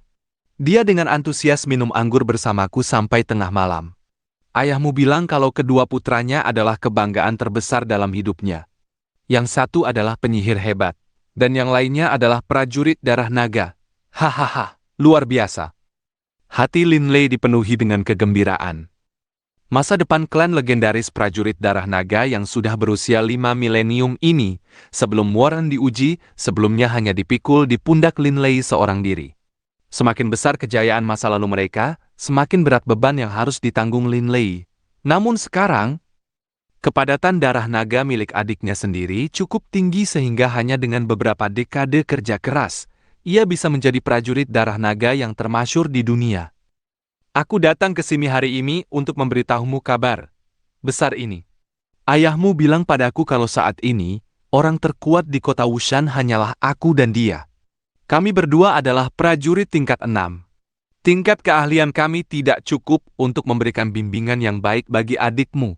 Dan metode pelatihan klanmu tertulis tetapi kurang jelas. Wajah Hillman berubah serius. Oleh karena itu, ayahmu telah memutuskan untuk mengirim adikmu ke Akademi O'Brien di Kekaisaran O'Brien untuk belajar. Di Kekaisaran Militer yang perkasa itu, di Akademi Militer terbaik, adikmu akan menerima bimbingan terbaik yang ada. Linley pun setuju. Seseorang yang hanya memiliki kekuatan fisik luar biasa tetapi kurang dalam teknik dan pengalaman, hanya akan dianggap seperti kera besar yang bodoh. Tunggu, Linley mengerutkan kening sambil menatap. Hillman, Paman Hillman, biaya sekolah di Akademi O'Brien itu pasti sangat mahal. Meskipun mereka membebaskan biaya bagi siswa mereka sendiri, tidak diragukan lagi mereka akan sangat tidak kenal ampun dalam memungut biaya dari siswa luar kekaisaran. Linley ingat betul berapa besar biaya yang dibayarkan Reynolds untuk bisa diterima di Institut Ernst. Hillman mengangguk. Biaya tahunan Akademi O'Brien sekitar 5.000 koin emas. Ayahmu berniat menyuruh pengurus rumah Hiri untuk mengawal Wotton ke sana dan menjaganya. Biaya sekolahnya memang sangat tinggi. Dalam 10 tahun, totalnya mencapai 50.000 koin emas. 50.000 koin emas kira-kira setara dengan seluruh nilai kekayaan klan Barak jika dijual habis. Paman Hillman. Hillman menatap Linley dengan penuh tanda tanya saat melihat Linley mengeluarkan sebuah kartu kristal sihir dari sakunya. Hillman tersentak kaget. Kartu kristal sihir? Sebelumnya, saat masih menjadi tentara, ia pernah melihat kartu kristal sihir. Linley, bagaimana kau bisa punya kartu kristal sihir? Bahkan ayahmu pun tidak punya. Hillman menatap Linley dengan penuh keheranan. Linley menarik tangan Hillman dan berkata, "Aku memenangkan kartu kristal sihir ini dari seorang anak kaya yang kalah dalam duel sihir denganku. Ayo kita pergi ke Bank Emas 4 Kekaisaran. Saat ini, para penjaga di pintu masuk Institut Ernst tidak lagi mencoba menghalangi jalan Hillman, karena mereka mengenali Linley yang pergi pagi tadi." Bagi Linley, uang tambahan ini tidak terlalu banyak gunanya bagi dirinya sendiri. Jika ia bisa menggunakannya untuk membantu keluarganya, itu sudah cukup. Kota Wushan, di dalam aula utama kediaman klan Barak. Hogg sedang termenung. Karena klannya telah menghasilkan keturunan dengan kepadatan darah naga yang disyaratkan, ia harus diberikan asuhan terbaik. Bahkan jika mereka harus jatuh miskin sekalipun, itu akan sangat sepadan. Hal ini tidak perlu dipertanyakan lagi. Kepada siapa aku harus menjual sekat ukiran batu di kamar tidur itu? Philip terlalu pelit, dia tidak akan memberikan harga yang bagus. Hogg terus menimbang-nimbang. Biaya sekolah yang dibutuhkan untuk mengirim si kecil Wharton ke Akademi O'Brien sangatlah tinggi. Masalah di benak Hogg saat ini adalah bagaimana menjual harta benda klannya dengan harga yang cukup tinggi. Tiba-tiba terdengar suara langkah kaki. Sambil menoleh, Hogg berkata, "Hillman, kau sudah kembali." Apa itu yang ada di pundakmu?" Hillman melemparkan tas yang ada di pundaknya ke lantai. Tas itu menghantam lantai dengan suara berdebam yang berat. Jelas sekali, isinya sangat berat. "Tuan Hogg, Linley memintaku untuk membawakan ini untukmu." Hillman membuka tas itu lalu menumpahkan seluruh isinya. Satu persatu karung kecil berwarna emas membentuk gundukan kecil di lantai. Dan suara koin emas yang berdenting di dalam kantong emas itu terdengar sangat jelas dan renyah. Kantong-kantong emas ini hanya digunakan oleh Bank Emas 4 Kekaisaran. Setiap kantong umumnya berisi 100 koin emas. Koin emas? Banyak sekali emasnya. Setidaknya pasti ada 10.000 koin emas di sini. Hogg menatap Hillman dengan takjub. "Hillman, kau bilang Linley yang memintamu membawakan ini ke sini?" Hillman berkata dengan sungguh-sungguh. "Totalnya ada 9.900 koin emas. Linley memintaku membawakan ini untukmu." Di Institut Ernst, seorang pemuda kaya melakukan duel sihir dengan Linley, dan karena kalah, dia juga kehilangan 10.000 koin emas. Linley menyimpannya ke dalam kartu kristal sihir, dan sekarang dia telah menarik seluruh saldonya. Hillman masih ingat kata-kata yang diucapkan Linley kepada petugas di Bank Emas 4 Kekaisaran. "Tarik semuanya." 9.900 koin emas milik Linley? Sambil menatap tumpukan karung emas tersebut, Hogg seketika terdiam 1000 bahasa. Berhari-hari kemudian, di Institut Ernst. Pagi itu, Linley telah selesai sarapan dan kini menuju ke pegunungan belakang untuk mulai berlatih. Saat berjalan di jalan keluar dari institut, Bebe berada di bahu Linley, menoleh ke segala arah. Ada cukup banyak orang di Institut Ernst yang memiliki pendamping binatang sihir. Jadi tidak ada yang peduli bahwa Linley memiliki seekor Shadow Mouse kecil sebagai pendamping. Namun tepat pada saat itu, orang itu adalah Linley, penyihir nomor 1 di antara kita siswa tingkat 1. Sebuah suara yang jernih terdengar dari arah yang tidak terlalu jauh di depan. Linley mau tak mau menoleh ke arah suara itu, dan melihat dua gadis lucu yang sedang asyik mengobrol sambil menatapnya. Saat Linley melirik mereka, kedua gadis itu mulai terkikik pelan. Aku sudah jadi terkenal, Lin Lei mengejek dirinya sendiri. Selama beberapa hari terakhir, ia sering berpapasan dengan orang-orang yang membicarakannya. Sejak ia mengalahkan Ran, sang juara turnamen tingkat 1, semua orang secara diam-diam setuju bahwa ia adalah ahli nomor 1 di antara siswa tingkat 1. Oh, siapa di depan itu? Lin Lei tiba-tiba melihat sesosok tubuh kecil dan ramping di depan. Rambut emas pendek dengan tubuh seramping Reynolds. Aura dingin terpancar darinya saat ia berjalan dengan tenang di sepanjang jalan. Dixie, pupil mata Lin Lei mengecil. Dixie juga berusia 9 tahun. Dan faktanya, ia sebenarnya sebulan lebih muda dari Lin Lei. Namun anak berusia 9 tahun ini sudah menjadi penyihir tingkat 3. Meskipun semakin sulit untuk naik tingkat di tingkat yang lebih tinggi, seorang penyihir tingkat 3 berusia 9 tahun tetaplah sangat mencengangkan. Itu Dixie. Kudengar kemarin saat tes penilaian penyihir tahunan, Dixie menunjukkan dia sudah mencapai persyaratan untuk tingkat keempat. Sejumlah gadis berusia 17 dan 18 tahun berkata dari samping. Sebagian besar siswa di tingkat 3 berusia lebih dari 16 tahun, dengan hanya si jenius Dixie sebagai pengecualian. Penyihir tingkat 4? Lin Lei merasakan hatinya bergetar hebat. Mereka berdua sama-sama berusia 9 tahun, dan Dixie bahkan sebulan lebih muda darinya. Namun ia sudah menjadi penyihir tingkat 4, sementara Lin Lei baru berada di tingkat 2. Dengan sikap sedingin es, Dixie berjalan melewati Lin Lei. Si jenius mutlak, Dixie, tidak ada seorang pun seusianya yang bisa mendekati kemampuannya. Garis putih bersinar dari cincin naga melingkar, dan Doreen Coward muncul di samping Lin Lei sambil tersenyum. Lin Lei, sebenarnya tidak ada perbedaan besar di antara kalian berdua. Saat Dixie mendaftar, energi spiritualnya 68 kali lipat dari rekan-rekannya. Ini berarti bahkan sebelum berlatih, energi spiritualnya sudah mencapai tingkat ketiga. Itulah sebabnya di tahun pertamanya, yang perlu dia lakukan hanyalah mengumpulkan kekuatan sihir yang cukup untuk menjadi penyihir tingkat 3. Sekarang, dia sudah berada di Institut Ernst selama hampir 2 tahun lagi, jadi sangat normal baginya untuk menjadi penyihir tingkat 4. Lin Lei memahami hal ini di dalam hatinya.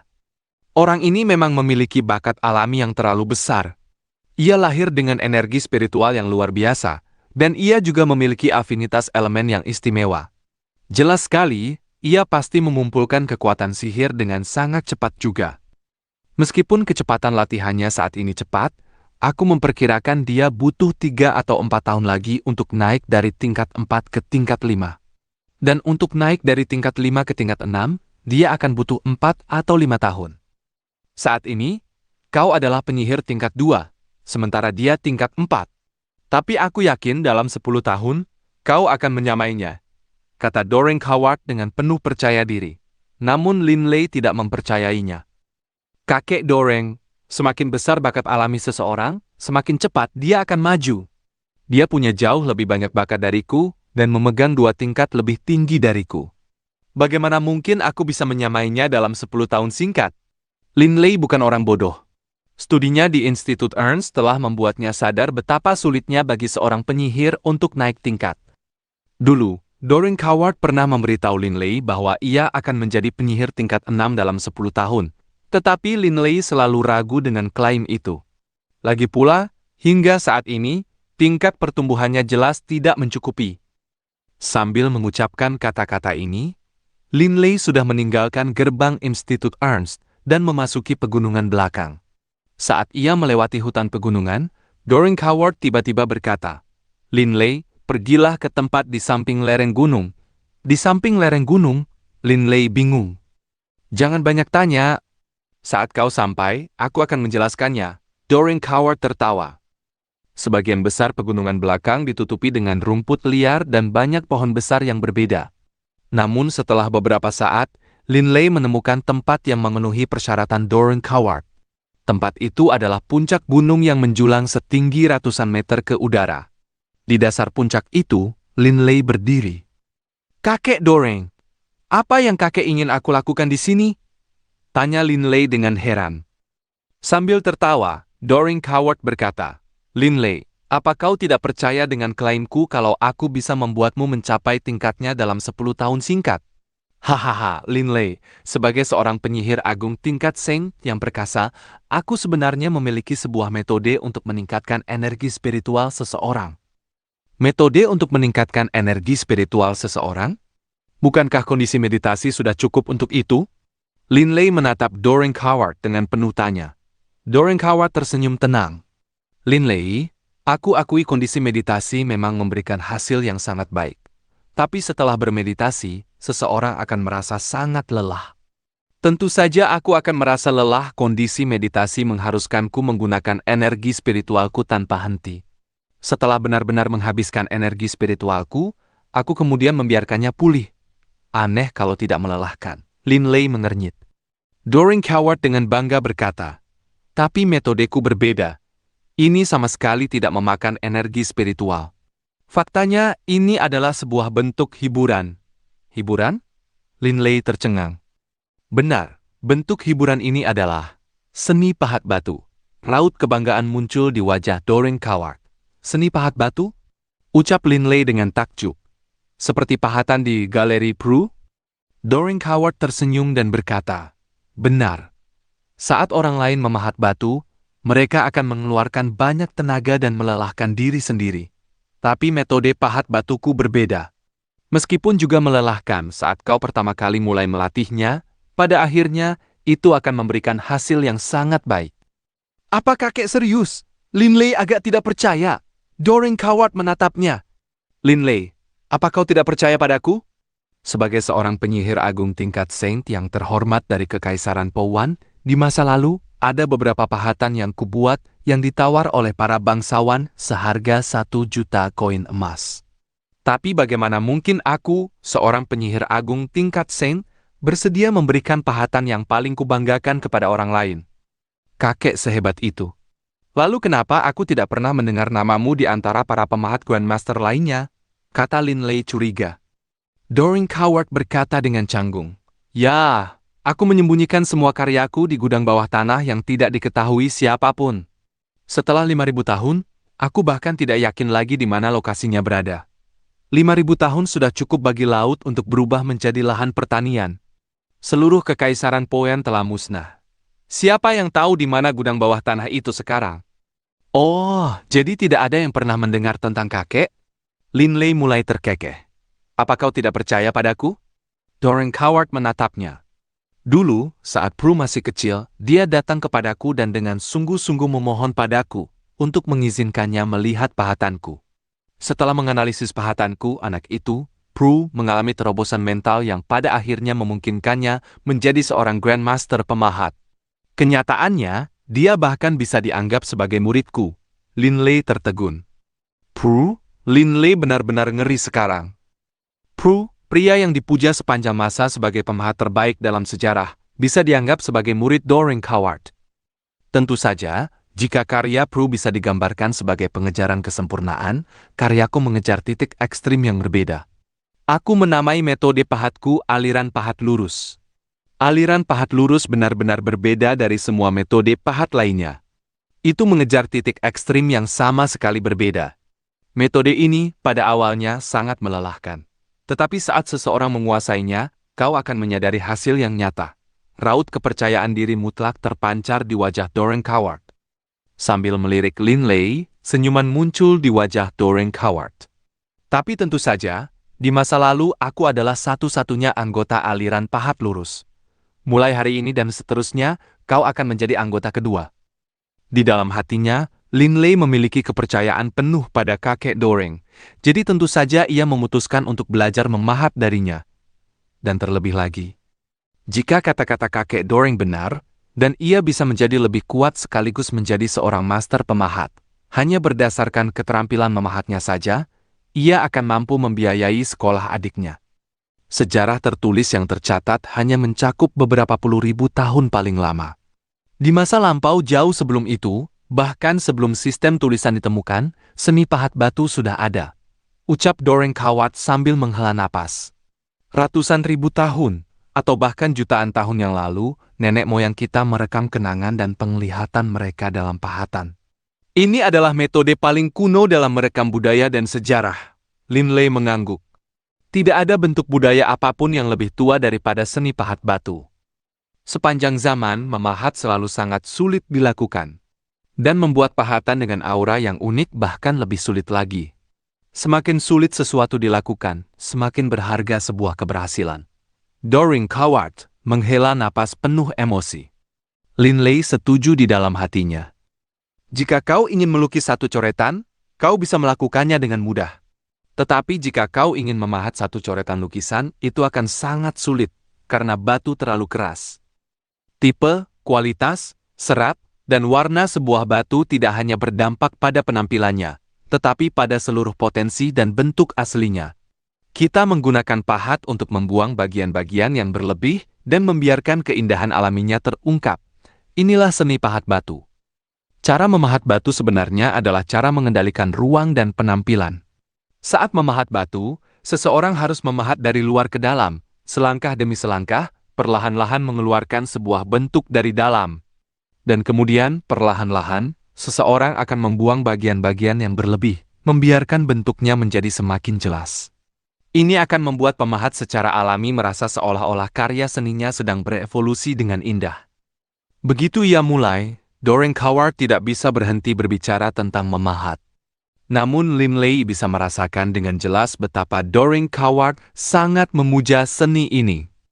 Kebanyakan metode memahat batu menggunakan banyak alat, seperti pahat kupu-kupu, pahat lurus, pahat miring, pahat segitiga, pisau mangkuk giok, palu, gergaji, dan banyak lagi.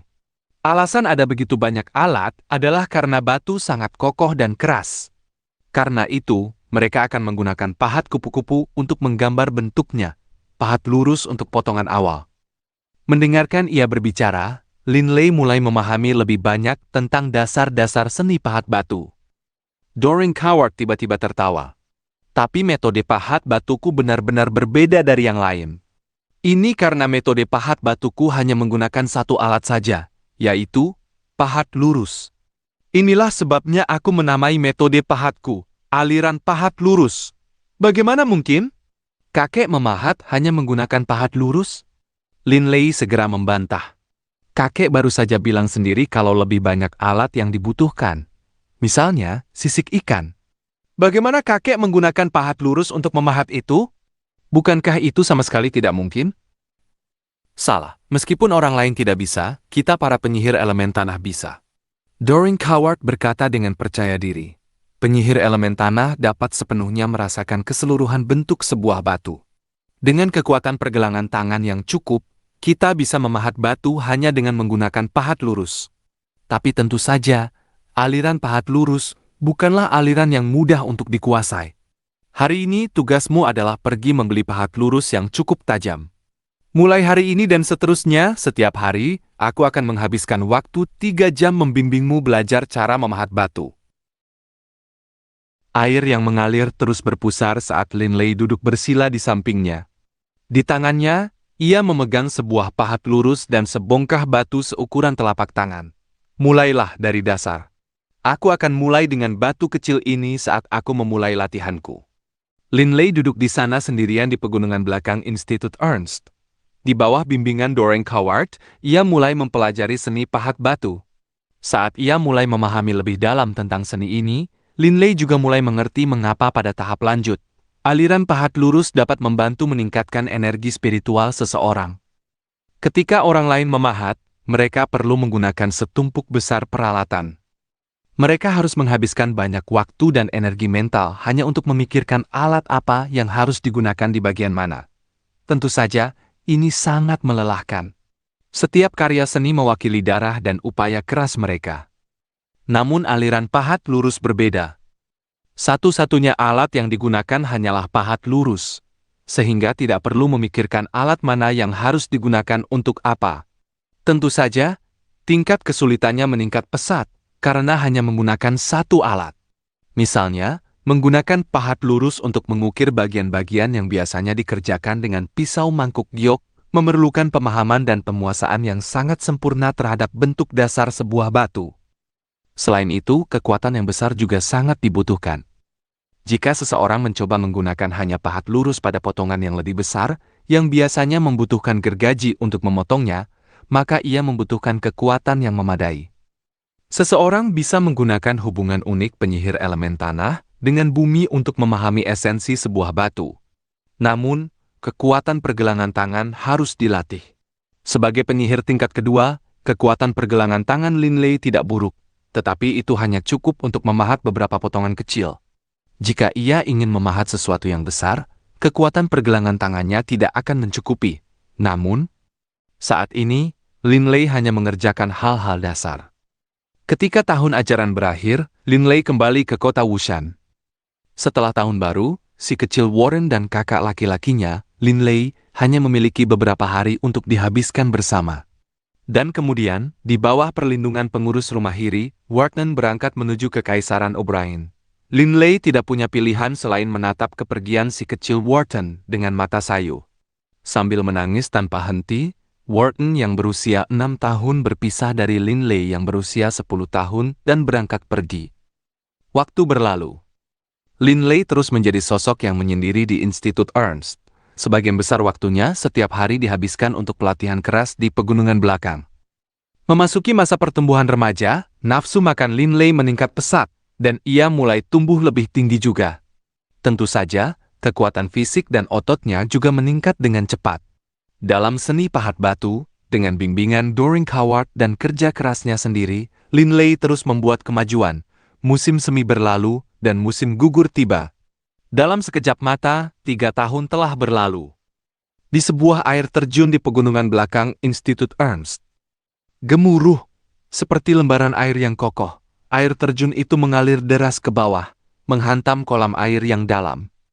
Linley berada tepat di samping air terjun, memegang pahat lurus sepanjang 30 cm di tangannya saat ia terus-menerus memahat bongkahan batu seukuran manusia. Pahat lurus di tangannya menari dengan gerakan yang hampir terlihat seperti bayangan. Setiap tempat yang dilewati pahat lurus itu, serpihan batu terlepas dan jatuh. Bakal patung mulai terbentuk dari batu tersebut. Ia terus bekerja dari pagi hingga sore, dan bentuk patung itu mulai terlihat semakin jelas. Tatapan Linley sepenuhnya tertuju pada batu itu. Pada saat ini, seluruh keberadaannya terfokus pada batu tersebut dan meresap ke dalamnya, seolah hatinya telah menyatu dengan bagian dalam batu. Perasaan luar biasa ini menyebabkan Linley bahkan tidak menyadari berlalunya waktu. Sensasi menyatu sepenuhnya dengan alam ini sebenarnya menyebabkan energi spiritual Linley mulai beregenerasi dan bahkan tumbuh secara organik. Namun Linley sendiri tidak menyadari hal ini karena ia terus mengayunkan pahat lurus dan tanpa henti mengerjakan patung itu. Potongan-potongan batu yang berlebih terus berjatuhan, membuat setiap detail patung tumbuh lebih menonjol. Pada saat matahari terbenam, pahat lurus di tangan Linley akhirnya berhenti. Linley menghela napas lembut dan menyeka beberapa potongan kecil batu sisa yang masih menempel. Seluruh patung telah terbentuk. Seekor tikus sepanjang 50 cm yang tampak sangat hidup berdiri di depan Linley. Sekilas, orang mungkin salah mengira itu sebagai tikus sungguhan. Hal ini menyebabkan Bebe mulai mencicit dengan liar. Dari awal sampai akhir, ini dilakukan dalam satu tarikan napas. Sensasi yang luar biasa. Baru sekarang Linley menyadari bahwa energi spiritualnya telah meningkat secara drastis. Doring Howard yang berjubah putih tersenyum ceria padanya dari samping. Linley, mulai hari ini, kau sudah bisa dianggap nyaris menguasai dasar-dasarnya. Sudahkah kau merasakan sensasi spesial itu? Tapi karyamu ini baru bisa dianggap sebagai karya semu yang dangkal. Ini hanya layak ditempatkan di aula standar Galeri Pru. Jika kau memamerkannya di sana, aku akan merasa malu. Hancurkan saja. Baik, kakek Doring. Pahat lurus di tangan Linley berkilat berkali-kali, dan patung itu tiba-tiba terbagi menjadi lebih dari 10 keping. Tahun ini, Linley akhirnya menguasai dasar-dasar pahat batu, dan tahun ini, Linley berusia 13 tahun. Hari demi hari, tahun demi tahun. Setelah menguasai dasar-dasar pahat batu, energi spiritual Linley mulai meningkat dengan kecepatan yang jauh lebih pesat. Secara spesifik, saat Linley berusia 9,5 tahun, ia telah menjadi penyihir tingkat 2, dan saat ia berusia 11 tahun, ia menjadi penyihir tingkat 3. Dan saat ia berusia 13 tahun, ia telah menjadi penyihir tingkat 4. Penyihir merasa semakin sulit untuk naik tingkat seiring dengan bertambahnya kekuatan mereka. Secara logis, dari tingkat 4 ke tingkat 5, seharusnya Lin Lei membutuhkan waktu setidaknya 3 tahun. Namun kenyataannya, pada tahun 9996 kalender Yulan, saat Lin Lei berusia 14,5 tahun, ia mencapai penyihir tingkat 5. Dari tingkat 4 ke tingkat 5, ia hanya menghabiskan waktu 1,5 tahun. Itu bahkan lebih cepat daripada saat ia naik dari tingkat 3 ke tingkat 4. Inilah manfaat masuk ke dalam aliran pahat lurus. Tahun 9997 kalender Yulan adalah tahun ke-7 yang dihabiskan Lin Lei di Institut Ernst. Tahun ini, Lin Lei berusia 15 tahun. Mengenakan jubah biru langit, Lin Lei sedang berjalan di sebuah jalan di dalam Institut Ernst. Di bahu Lin Lei, Bebe tetap bertengger. Meskipun 6 atau 7 tahun telah berlalu, tubuh Bebe tidak berubah sedikit pun. Saat ini, Lin Lei bertinggi badan 1,8 meter dan memancarkan aura yang sangat tenang dan stabil. Esensi elemen tanah dan angin terus-menerus menutrisi tubuhnya. Ditambah dengan pelatihan tanpa henti dari Lin Lei, serta keunggulan yang diberikan oleh warisan prajurit darah naganya, Lin Lei telah menjadi prajurit tingkat 4. Ia bisa dengan mudah mengangkat bongkahan batu seberat ratusan kilogram dan menghancurkan batu dengan pukulannya. Studinya tentang aliran pahat lurus dalam memahat batu juga menyebabkan energi spiritual Lin Lei terus meningkat sejak ia berusia 13 tahun. Di awal tahun 9997 kalender Yulan, Lin Lei masuk ke kelas penyihir tingkat 5 di Institut Ernst, tingkat yang sama dengan jenius nomor 1 Institut Ernst, Dixie. Dixie membutuhkan waktu 3 tahun untuk naik dari tingkat 4 ke tingkat 5. Tetapi hingga sekarang, ia masih belum mampu naik dari tingkat 5 ke tingkat 6. 15 tahun, penyihir tingkat 5. Lin Lei dan Dixie keduanya benar-benar bisa dianggap sebagai makhluk ajaib. Namun di hati sebagian besar orang, Lin Lei bahkan lebih ajaib lagi. Karena sejak hari ia melakukan penilaian kemampuan untuk penyihir tingkat 4, ia hanya menghabiskan waktu 1,5 tahun sebelum mencapai penyihir tingkat 5. Kecepatan peningkatan Lin Lei yang mencengangkan telah mengejutkan semua orang. Sekarang, Lin Lei menduduki peringkat yang sama dengan Dixie sebagai sosok yang diakui publik sebagai dua jenius puncak dari Institut Ernst. Lihat, itu Lin Lei. 2 tahun lalu, dia menjadi penyihir tingkat 4, dan baru tahun lalu, dia menjadi penyihir tingkat 5 hanya dalam waktu 1 tahun. Terlalu hebat. Aku prediksi Lin Lei akan menjadi penyihir tingkat 6 sebelum Dixie. Lin Lei menghabiskan setiap hari berlatih di pegunungan belakang. Kudengar baru-baru ini, Dixie juga mulai berlatih keras di pegunungan belakang. Kemungkinan besar, dia terpengaruh oleh Lin Lei. Itu sangat mungkin. Mengingat tingkat pertumbuhan Lin Lei yang mencengangkan, sangat mungkin dia akan menggantikan Dixie dan menjadi jenius nomor 1 di Institut Ernst. Di jalanan, ada banyak orang yang setelah melihat Lin Lei, mulai membicarakannya di antara mereka sendiri. Sebagai jenius yang diakui di Institut Ernst, kemanapun ia pergi, orang-orang akan membicarakannya. Namun meskipun kekuatan Lin Lei terus meningkat, ia tetap menolak untuk berpartisipasi dalam turnamen tahunan. Jenius? Lin Lei mengejek dirinya sendiri. Lin Lei tidak pernah menganggap dirinya seorang jenius. Kekuatannya berasal dari pelatihan intensif setiap hari. Selama 6 tahun, ia tetap teguh seperti hari pertama. Dan itu, dikombinasikan dengan bimbingan dari kakek Doring, adalah apa yang memberinya pencapaian saat ini. Tapi saat ini, kekuatanku sebenarnya masih kalah dari Bebe. Lin Lei melirik Bebe di bahunya. Bebe, sudah tingkat berapa kekuatanmu sekarang? Cit-cit, Bebe menyeringai pada Lin Lei, lalu berkata padanya lewat hubungan mental. Aku juga tidak tahu, karena aku tidak pernah bertarung melawan binatang sihir lainnya. Tapi kau pastinya bukan tandinganku. Hehehe, Bebe merasa sangat puas diri. Sama sekali mengabaikan tatapan memuja yang ditujukan padanya oleh orang-orang di sekitar, Lin Lei dengan tenang meninggalkan Institut Ernst, melalui gerbang belakang dan memasuki pegunungan. Sekali lagi memulai pelatihan menyendirinya. 6 tahun yang berlalu seperti satu hari itu adalah alasan kesuksesannya. Lin Lei dengan cepat dan santai melayang melewati hutan, sementara Bebe terus mengobrol dengannya tanpa henti melalui hubungan mental mereka. Bos, Kapan kita akan pergi ke pegunungan binatang sihir untuk menguji kekuatan kita? Kau sudah menjadi penyihir tingkat 5. Kau bisa mulai menguji dirimu sendiri. Dan aku, Bebe, akhirnya akan bisa menunjukkan kemampuanku yang hebat. Jangan terburu-buru. Jawaban Linley sangat singkat. Kau menghancurkan hatiku. Aku ini binatang sihir, tapi aku belum pernah pergi ke pegunungan binatang sihir sekalipun. Ini benar-benar sebuah tragedi. Setelah 6 tahun, kemampuan Bebe dalam mengekspresikan diri telah meningkat drastis. Diamlah. Jika kau terus meributkan hal itu, hari ini aku tidak akan membantumu memasak daging. Begitu Linley mengucapkan kata-kata ini, Bebe segera menutup mulutnya dan tidak mengeluarkan suara. Setelah memasuki pegunungan, Doring Coward muncul di sampingnya. Menatap Linley, Doring Coward merasa sangat bangga di dalam hatinya.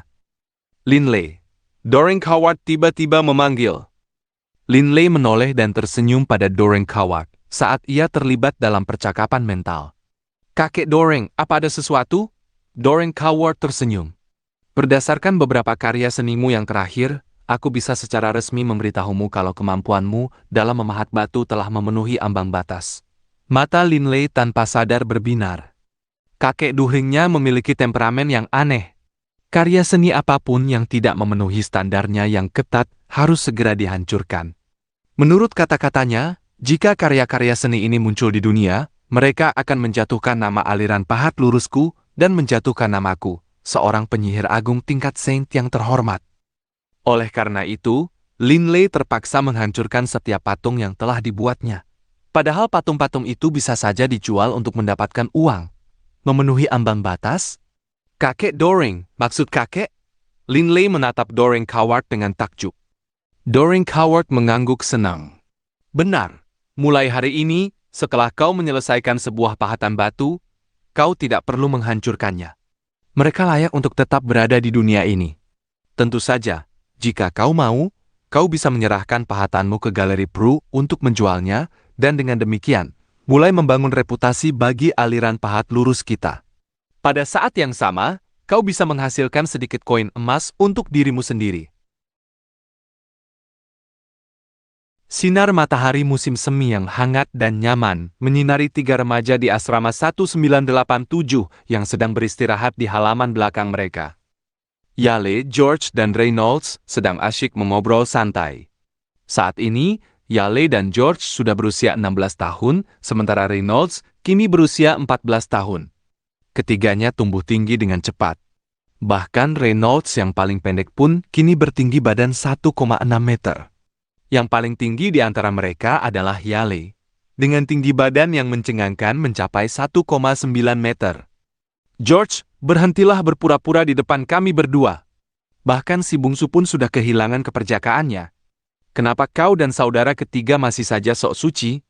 Begini saja, akhir bulan ini, bagaimana kalau kau dan saudara ketiga pergi ke surga air jiok di kota Venlai? Aku yang tanggung biayanya. Aku jamin kalian berdua akan merasa sangat nyaman, dan aku juga jamin gadisnya pun masih perawan. Setuju? Sambil memegang 2 beban batu kecil, Yale melakukan latihan dada sambil tertawa saat berbicara. 2 beban batu itu masing-masing kemungkinan besar berbobot sekitar 10-15 kg. Linley biasanya meremehkan beban seringan itu. George ikut tertawa. Bos Yale, berhentilah memaksa kami. Kenapa tidak kalian saja yang pergi ke surga air giok sementara aku dan saudara ketiga pergi minum-minum? Bukankah itu ide yang lebih baik? Reynolds mengejek dari samping. George, kau benar-benar bukan pria sejati. George hanya bisa tertawa pasrah. Tiba-tiba, suara langkah kaki terdengar dari luar halaman. Yale meletakkan kedua beban batu itu dan menuju pintu keluar halaman sambil berkata, aku bertaruh itu pasti saudara ketiga. Ayo, saatnya kita. Sebelum ia menyelesaikan kalimatnya, Yale tiba-tiba terdiam. Ia melihat Linley melangkah maju sambil memikul batu raksasa di bahunya. Tingginya setidaknya 1 meter dan beratnya mencapai 50 kg. Namun Linley terlihat membawa bongkahan batu itu ke asrama dengan sangat mudah. Yale, George, dan Reynolds semuanya terbelalak tak percaya. Linley meletakkan batu raksasa itu dengan santai di sudut halaman, dan suara dentuman berat saat batu itu menghantam tanah membuat hati mereka semua bergetar. Apa-apaan ini? Saudara ketiga, aku tahu kau kuat, tapi bagaimana bisa kau sekuat ini? Yale menatap bongkahan batu itu. Apa batu ini kopong atau bagaimana? Sambil bicara, Yale maju dan menjulurkan tangannya, mencoba memuji batu itu. Ah! Yale mengerahkan seluruh tenaganya, dan seluruh wajahnya memerah padam, tetapi batu raksasa itu tampak seolah berakar di bumi karena tidak bergeming sedikit pun. Bos Yale, berhentilah membuang tenagamu. Tidak mungkin kau bisa memindahkannya, Linley tertawa. Kekuatan fisik Yale bahkan lebih lemah daripada seorang prajurit tingkat 1. Bagaimana mungkin ia bisa mengangkatnya? Reynolds menatap bongkahan batu itu dengan mata lebar. Setelah menarik napas takjub beberapa kali, ia tiba-tiba menoleh dan menatap Linley dengan penuh tanya. Hei Linley, kenapa kau membawa batu raksasa seperti itu ke asrama kita? Oh, aku tahu. Mata Reynolds berbinar. Aku pernah melihat prajurit kuat menggunakan tangan mereka untuk mengangkat batu raksasa sebagai bentuk latihan beban. Apa kau bersiap untuk mulai latihan angkat beban? Batu sebesar itu bisa menghancurkanku jadi bubur daging. George menatap batu itu, juga menarik napas takjub sebelum menoleh ke arah Linley dengan penuh tanya. Saudara ketiga, kenapa kau membawa batu raksasa ini ke asrama kita? Linley tersenyum pada ketiga saudaranya dan ia mengucapkan 3 kata. Seni pahat batu. Berdasarkan apa yang dikatakan Doring Howard, pahatannya sekarang sudah memenuhi syarat untuk ditempatkan di aula standar. Namun dibutuhkan banyak waktu untuk memahat setiap karya, dan biasanya 1 hari tidaklah cukup. Dulu, ia bisa memahat dengan santai di pegunungan belakang tanpa khawatir melakukan kesalahan. Tetapi sekarang keadaannya berbeda. Seni pahat batu? Reynolds, George, dan Yale semuanya menatap Linley. Keterkejutan terpancar di mata mereka. Kenapa? Apa ini benar-benar mengejutkan? Linley menatap balik ketiga saudaranya. Reynolds buru-buru menyahut. Bukan mengejutkan lagi. Ini sangat amat mengejutkan. Kita berempat sudah tinggal bersama selama 6 atau 7 tahun sekarang. Tapi aku belum pernah melihatmu memahat batu sebelumnya. Apa kau berencana mulai berlatih hari ini? Linley tertawa. Siapa bilang aku tidak pernah berlatih sebelumnya? Aku sudah berlatih seni pahat batu di pegunungan belakang selama lebih dari 5 tahun sekarang. Tetapi kali ini, setelah aku menyelesaikan karya ini, aku berencana membawanya ke Galeri Prue untuk dipamerkan di sana dan melihat apakah bisa terjual untuk menghasilkan uang.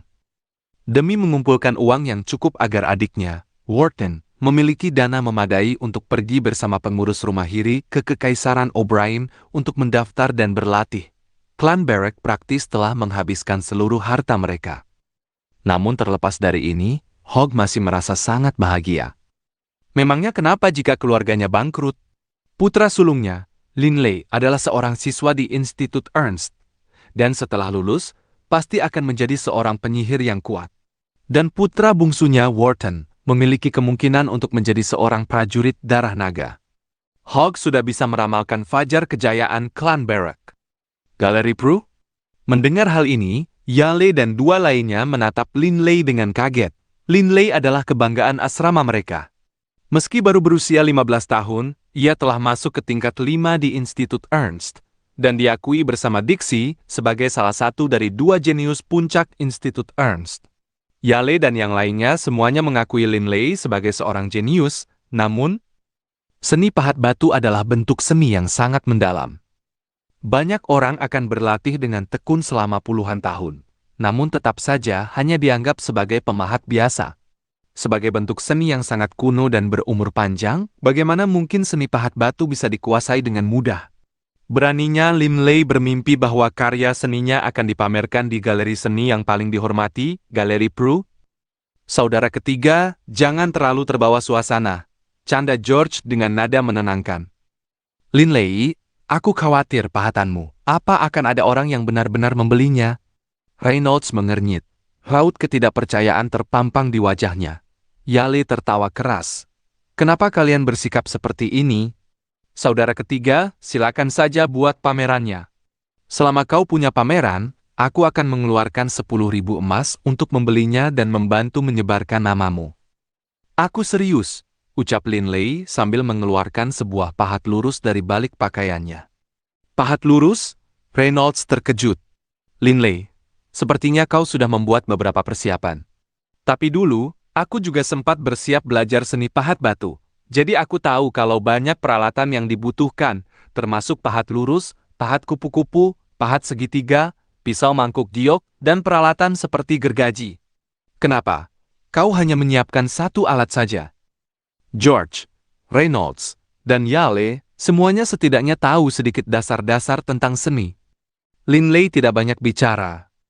Sambil memegang pahat lurusnya, Linley secara alami memasuki kondisi mental yang tenang. Jiwanya bisa merasakan esensi tanah yang mengalir melalui batu raksasa di depannya, dan bahkan bisa merasakan, meski samar, serat-serat di dalamnya. Sambil tersenyum, Linley mulai menggunakan pahatnya. Kilatan pahat memantulkan cahaya matahari, menyebabkan Reynolds dan yang lainnya di dekat sana menyipitkan mata. Namun mereka semua terus menatap batu raksasa itu. Kemanapun bayangan pahat itu jatuh, potongan-potongan batu besar mulai berjatuhan juga. Bagaimana mungkin ini bisa terjadi? Yale menonton dengan takjub. Untuk membuang bongkahan batu sebesar itu, seharusnya gergaji digunakan untuk memotongnya. Dia benar-benar membuangnya hanya dengan pahat lurus. Seberapa hebatkah kekuatan pergelangan tangannya? Di sampingnya, Reynolds dan George terdiam 1000 bahasa. Kekuatan pergelangan tangan? Melakukan hal ini dengan cara sesantai yang dilakukan Linley, dengan setiap potongan yang benar-benar rata, bukanlah sesuatu yang bisa dicapai hanya dengan pergelangan tangan yang kuat. Linley tampak setenang kolam air yang dalam. Pahat lurus di tangan kirinya terulur, dengan cepat memahat ke seluruh bagian batu raksasa itu, dan potongan-potongan batu sisa terus berjatuhan seperti hujan. Cara Linley memahat yang alami dan anggun benar-benar memanjakan mata yang melihatnya. Saudara ketiga, Yale, George, dan Reynolds saling bertukar pandang. Pada saat ini, mereka semua merasakan di dalam hati mereka bahwa mungkin Linley benar-benar seorang ahli pemahat batu. Tenang, alami, damai. Linley sangat menikmati perasaan saat memahat batu. Pada tingkatannya sekarang, Linley tidak perlu memikirkan berapa banyak usaha atau kekuatan yang harus digunakan di tempat tertentu. Pahat lurus di tangannya secara alami akan mencapai penggunaan kekuatan yang paling sempurna. Ini adalah efek bawah sadar. Dibandingkan dengan aliran pahat lurus, tidak ada aliran seni pahat batu lainnya yang bisa dilakukan tanpa usaha sekeras ini. Semua ahli dari aliran lain harus memikirkan mana dari sekian banyak jenis alat yang harus digunakan untuk setiap bagian dari pahatan tersebut. Hal ini saja sudah sangat melelahkan. Dalam cara yang alami dan bebas ini, seni pahat batu Linley menuntun energi spiritualnya untuk tumbuh dengan pesat, seperti rumput setelah hujan. Sensasi pertumbuhan alami itu sangat luar biasa bagi Linley, membuatnya merasa nyaman dari lubuk jiwanya yang paling dalam. Tangan kanan Linley tiba-tiba berhenti. Debu yang berterbangan dan bintik-bintik batu membutuhkan waktu sedikit lebih lama untuk mereda. Tetapi garis besar makhluk yang merayap sudah bisa terlihat dari batu raksasa itu. Kenapa kalian hanya berdiri melongo di sana? Apa kalian semua kaget? Linley tertawa saat ia menoleh ke arah Yale dan yang lainnya. Aku baru saja membuat garis besar yang sederhana. Masih banyak waktu dan usaha yang harus kuhabiskan nanti. Sekarang, ayo kita makan siang. Yo, George dan Reynolds semuanya saling pandang. Hanya berdasarkan apa yang baru saja ditunjukkan Linley kepada mereka. Ketiganya yakin akan satu hal. Jenius, ucap Yale penuh kekaguman. Seorang jenius di antara para ahli, George menimpali. Bahkan di antara para pemahat batu, bagi seseorang untuk bisa mencapai tingkat kemahiran Linley hanya dalam waktu 5 atau 6 tahun adalah sebuah peristiwa yang mungkin hanya terjadi sekali dalam seabad. Menurut Yale, karena kita baru tahu hari ini kalau saudara ketiga adalah ahli pemahat batu, kita benar-benar harus keluar dan merayakannya. Ayo ke Hotel Huadeli. Dan begitulah, mereka berempat pergi ke sana. Begitu mereka melangkah masuk, banyak siswa yang sedang mengunjungi hotel tersebut menoleh ke arah mereka. Sebagian besar tatapan para siswa terfokus pada Linley. Dixie Linley. Dua jenius paling menonjol dan luar biasa di Institut Ernst. Kemanapun mereka pergi, tempat itu akan menjadi pusat perhatian. Dari kejauhan, banyak siswa mulai berbisik-bisik di antara mereka sendiri. Keempat bersaudara itu kini sudah duduk, dan hidangan baru saja tiba. Cit-cit Bebe, yang sedari tadi tidur malas-malasan, menjulurkan kepala kecilnya dari balik jubah Linley. Sepasang mata kecilnya yang licik dan nakal menatap tajam ke arah ayam panggang yang berkilau di atas meja. Reynolds segera menyambar ayam itu dan menyodorkannya pada Bebe. "Bebe, kemarilah." "Bos Linley, aku mau makan dulu," ucap Bebe melalui pesan mental kepada Linley. Bahkan sebelum Linley sempat menjawab, Bebe sudah melompat ke atas meja, menyambar ayam itu, dan mulai melahapnya. Dalam waktu kurang dari 10 detik, seluruh ayam panggang itu telah habis tak bersisa dimakan oleh seekor shadow mouse kecil yang ukurannya jauh lebih kecil dari ayam tersebut. Saudara ketiga, setiap kali aku melihat seberapa cepat Bebe makan, hatiku tidak bisa tidak merasa ngeri. Yale tertawa. Setelah makan, Bebe berbalik menatap Linley. Melihat kaki-kaki Bebe yang berlumuran minyak, Linley mengernyit. "Cit-cit!" Bebe sengaja mencicit 2 kali ke arah Linley, lalu menyipitkan matanya dengan gaya yang sangat puas diri. Sementara di saat yang sama, seluruh tubuhnya memancarkan cahaya hitam. Aura hitam itu mengembang, lalu dalam sekejap mata, menghilang. Namun, kedua kaki Bebe yang sebelumnya berminyak, serta ekornya kini sudah benar-benar bersih. Sambil mengusap wajah kecilnya, Bebe menatap Linley dan mencicit sekali, sambil berkata secara mental.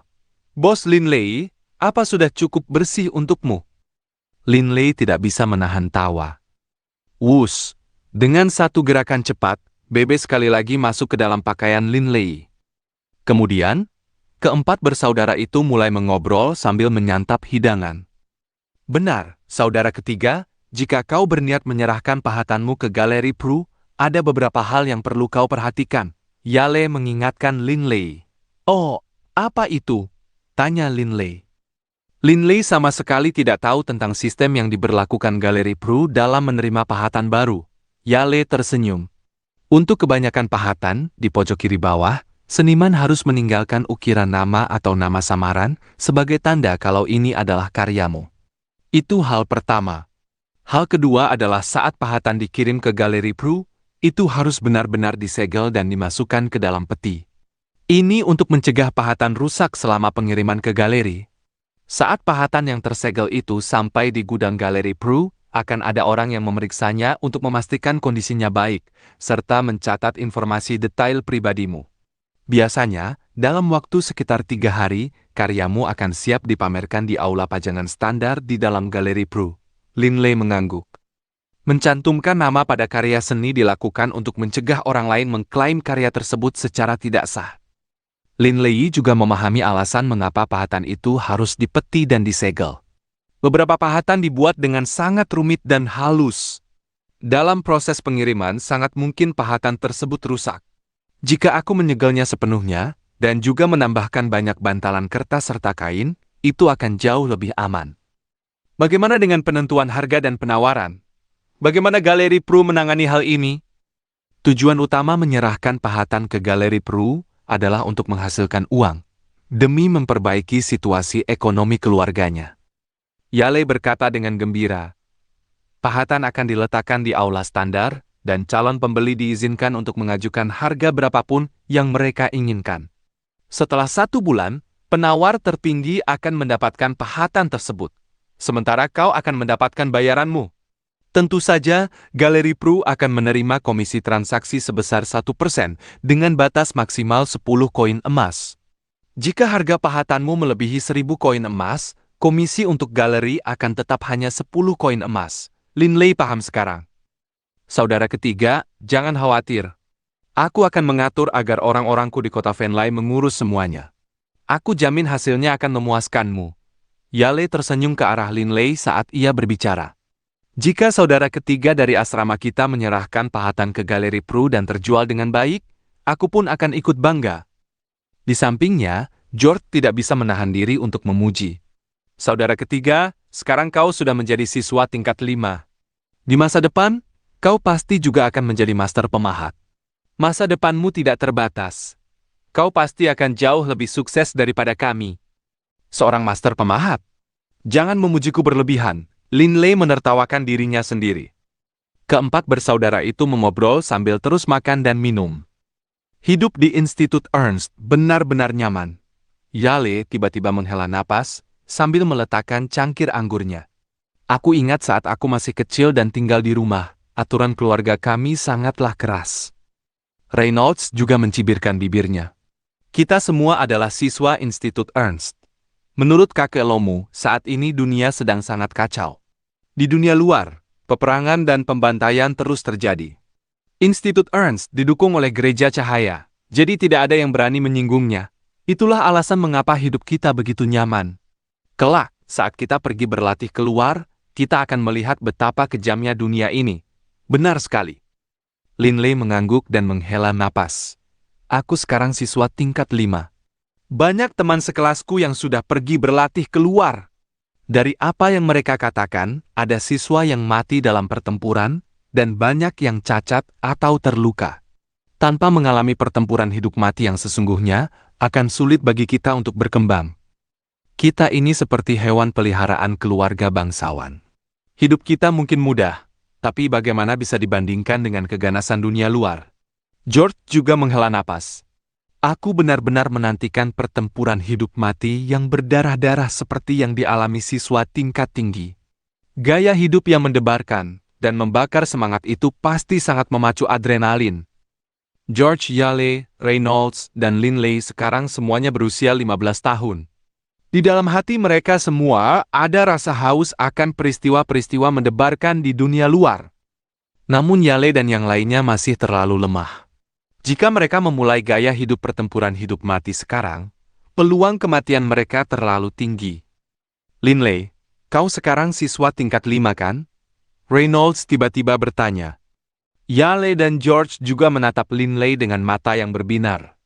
Lin Lei menarik napas dalam-dalam dan mengangguk. Benar, aku sekarang adalah penyihir tingkat 5. Aku sudah bisa dianggap sebagai penyihir tingkat tinggi sekarang. Di bulan Juni, aku berencana memulai perjalanan selama 2 bulan ke Pegunungan Binatang Sihir dan baru akan kembali pada bulan Agustus. Lin Lei sudah memutuskannya sejak lama. Pegunungan Binatang Sihir? Yale, George, dan Reynolds semuanya menarik napas dalam-dalam. Pegunungan Binatang Sihir, pegunungan terbesar di benua Yulan, terletak kurang dari 100 km di sebelah timur Institut Ernst. Banyak siswa tingkat tinggi memang berani pergi ke sana untuk misi pelatihan kedua atau ketiga mereka. Namun kebanyakan siswa, untuk ekspedisi pelatihan pertama mereka, akan memilih lokasi yang lebih biasa. Misalnya, mereka mungkin mengambil tugas beresiko rendah, seperti menjadi pengawal atau mengawal karavan. Lin Lei, kau berencana pergi ke Pegunungan Binatang Sihir untuk ekspedisi pelatihan pertamamu? Reynolds mau tak mau bertanya. George dan Yale juga merasa khawatir. Tenang saja, aku punya kepercayaan diri penuh. Lin Lei cukup percaya pada dirinya sendiri. Sebagai penyihir tingkat 5 dan prajurit tingkat 4, ia memiliki kecepatan luar biasa sebagai prajurit yang bisa didukung lebih lanjut dengan mantra elemen angin, supersonic. Berdasarkan kecepatannya saat ini, ketika menggabungkan kecepatannya dengan mantra tersebut, Lin Lei bisa mencapai kecepatan seorang prajurit tingkat 6. Dan yang bahkan lebih penting lagi, Lin Lei bisa menggunakan mantra elemen angin tingkat tinggi, teknik melayang. Keputusan Lin Lei untuk pergi ke Pegunungan Binatang Sihir adalah langkah besar yang berbahaya. Akankah ia berhasil bertahan hidup di sana ataukah tantangan di depannya terlalu berat?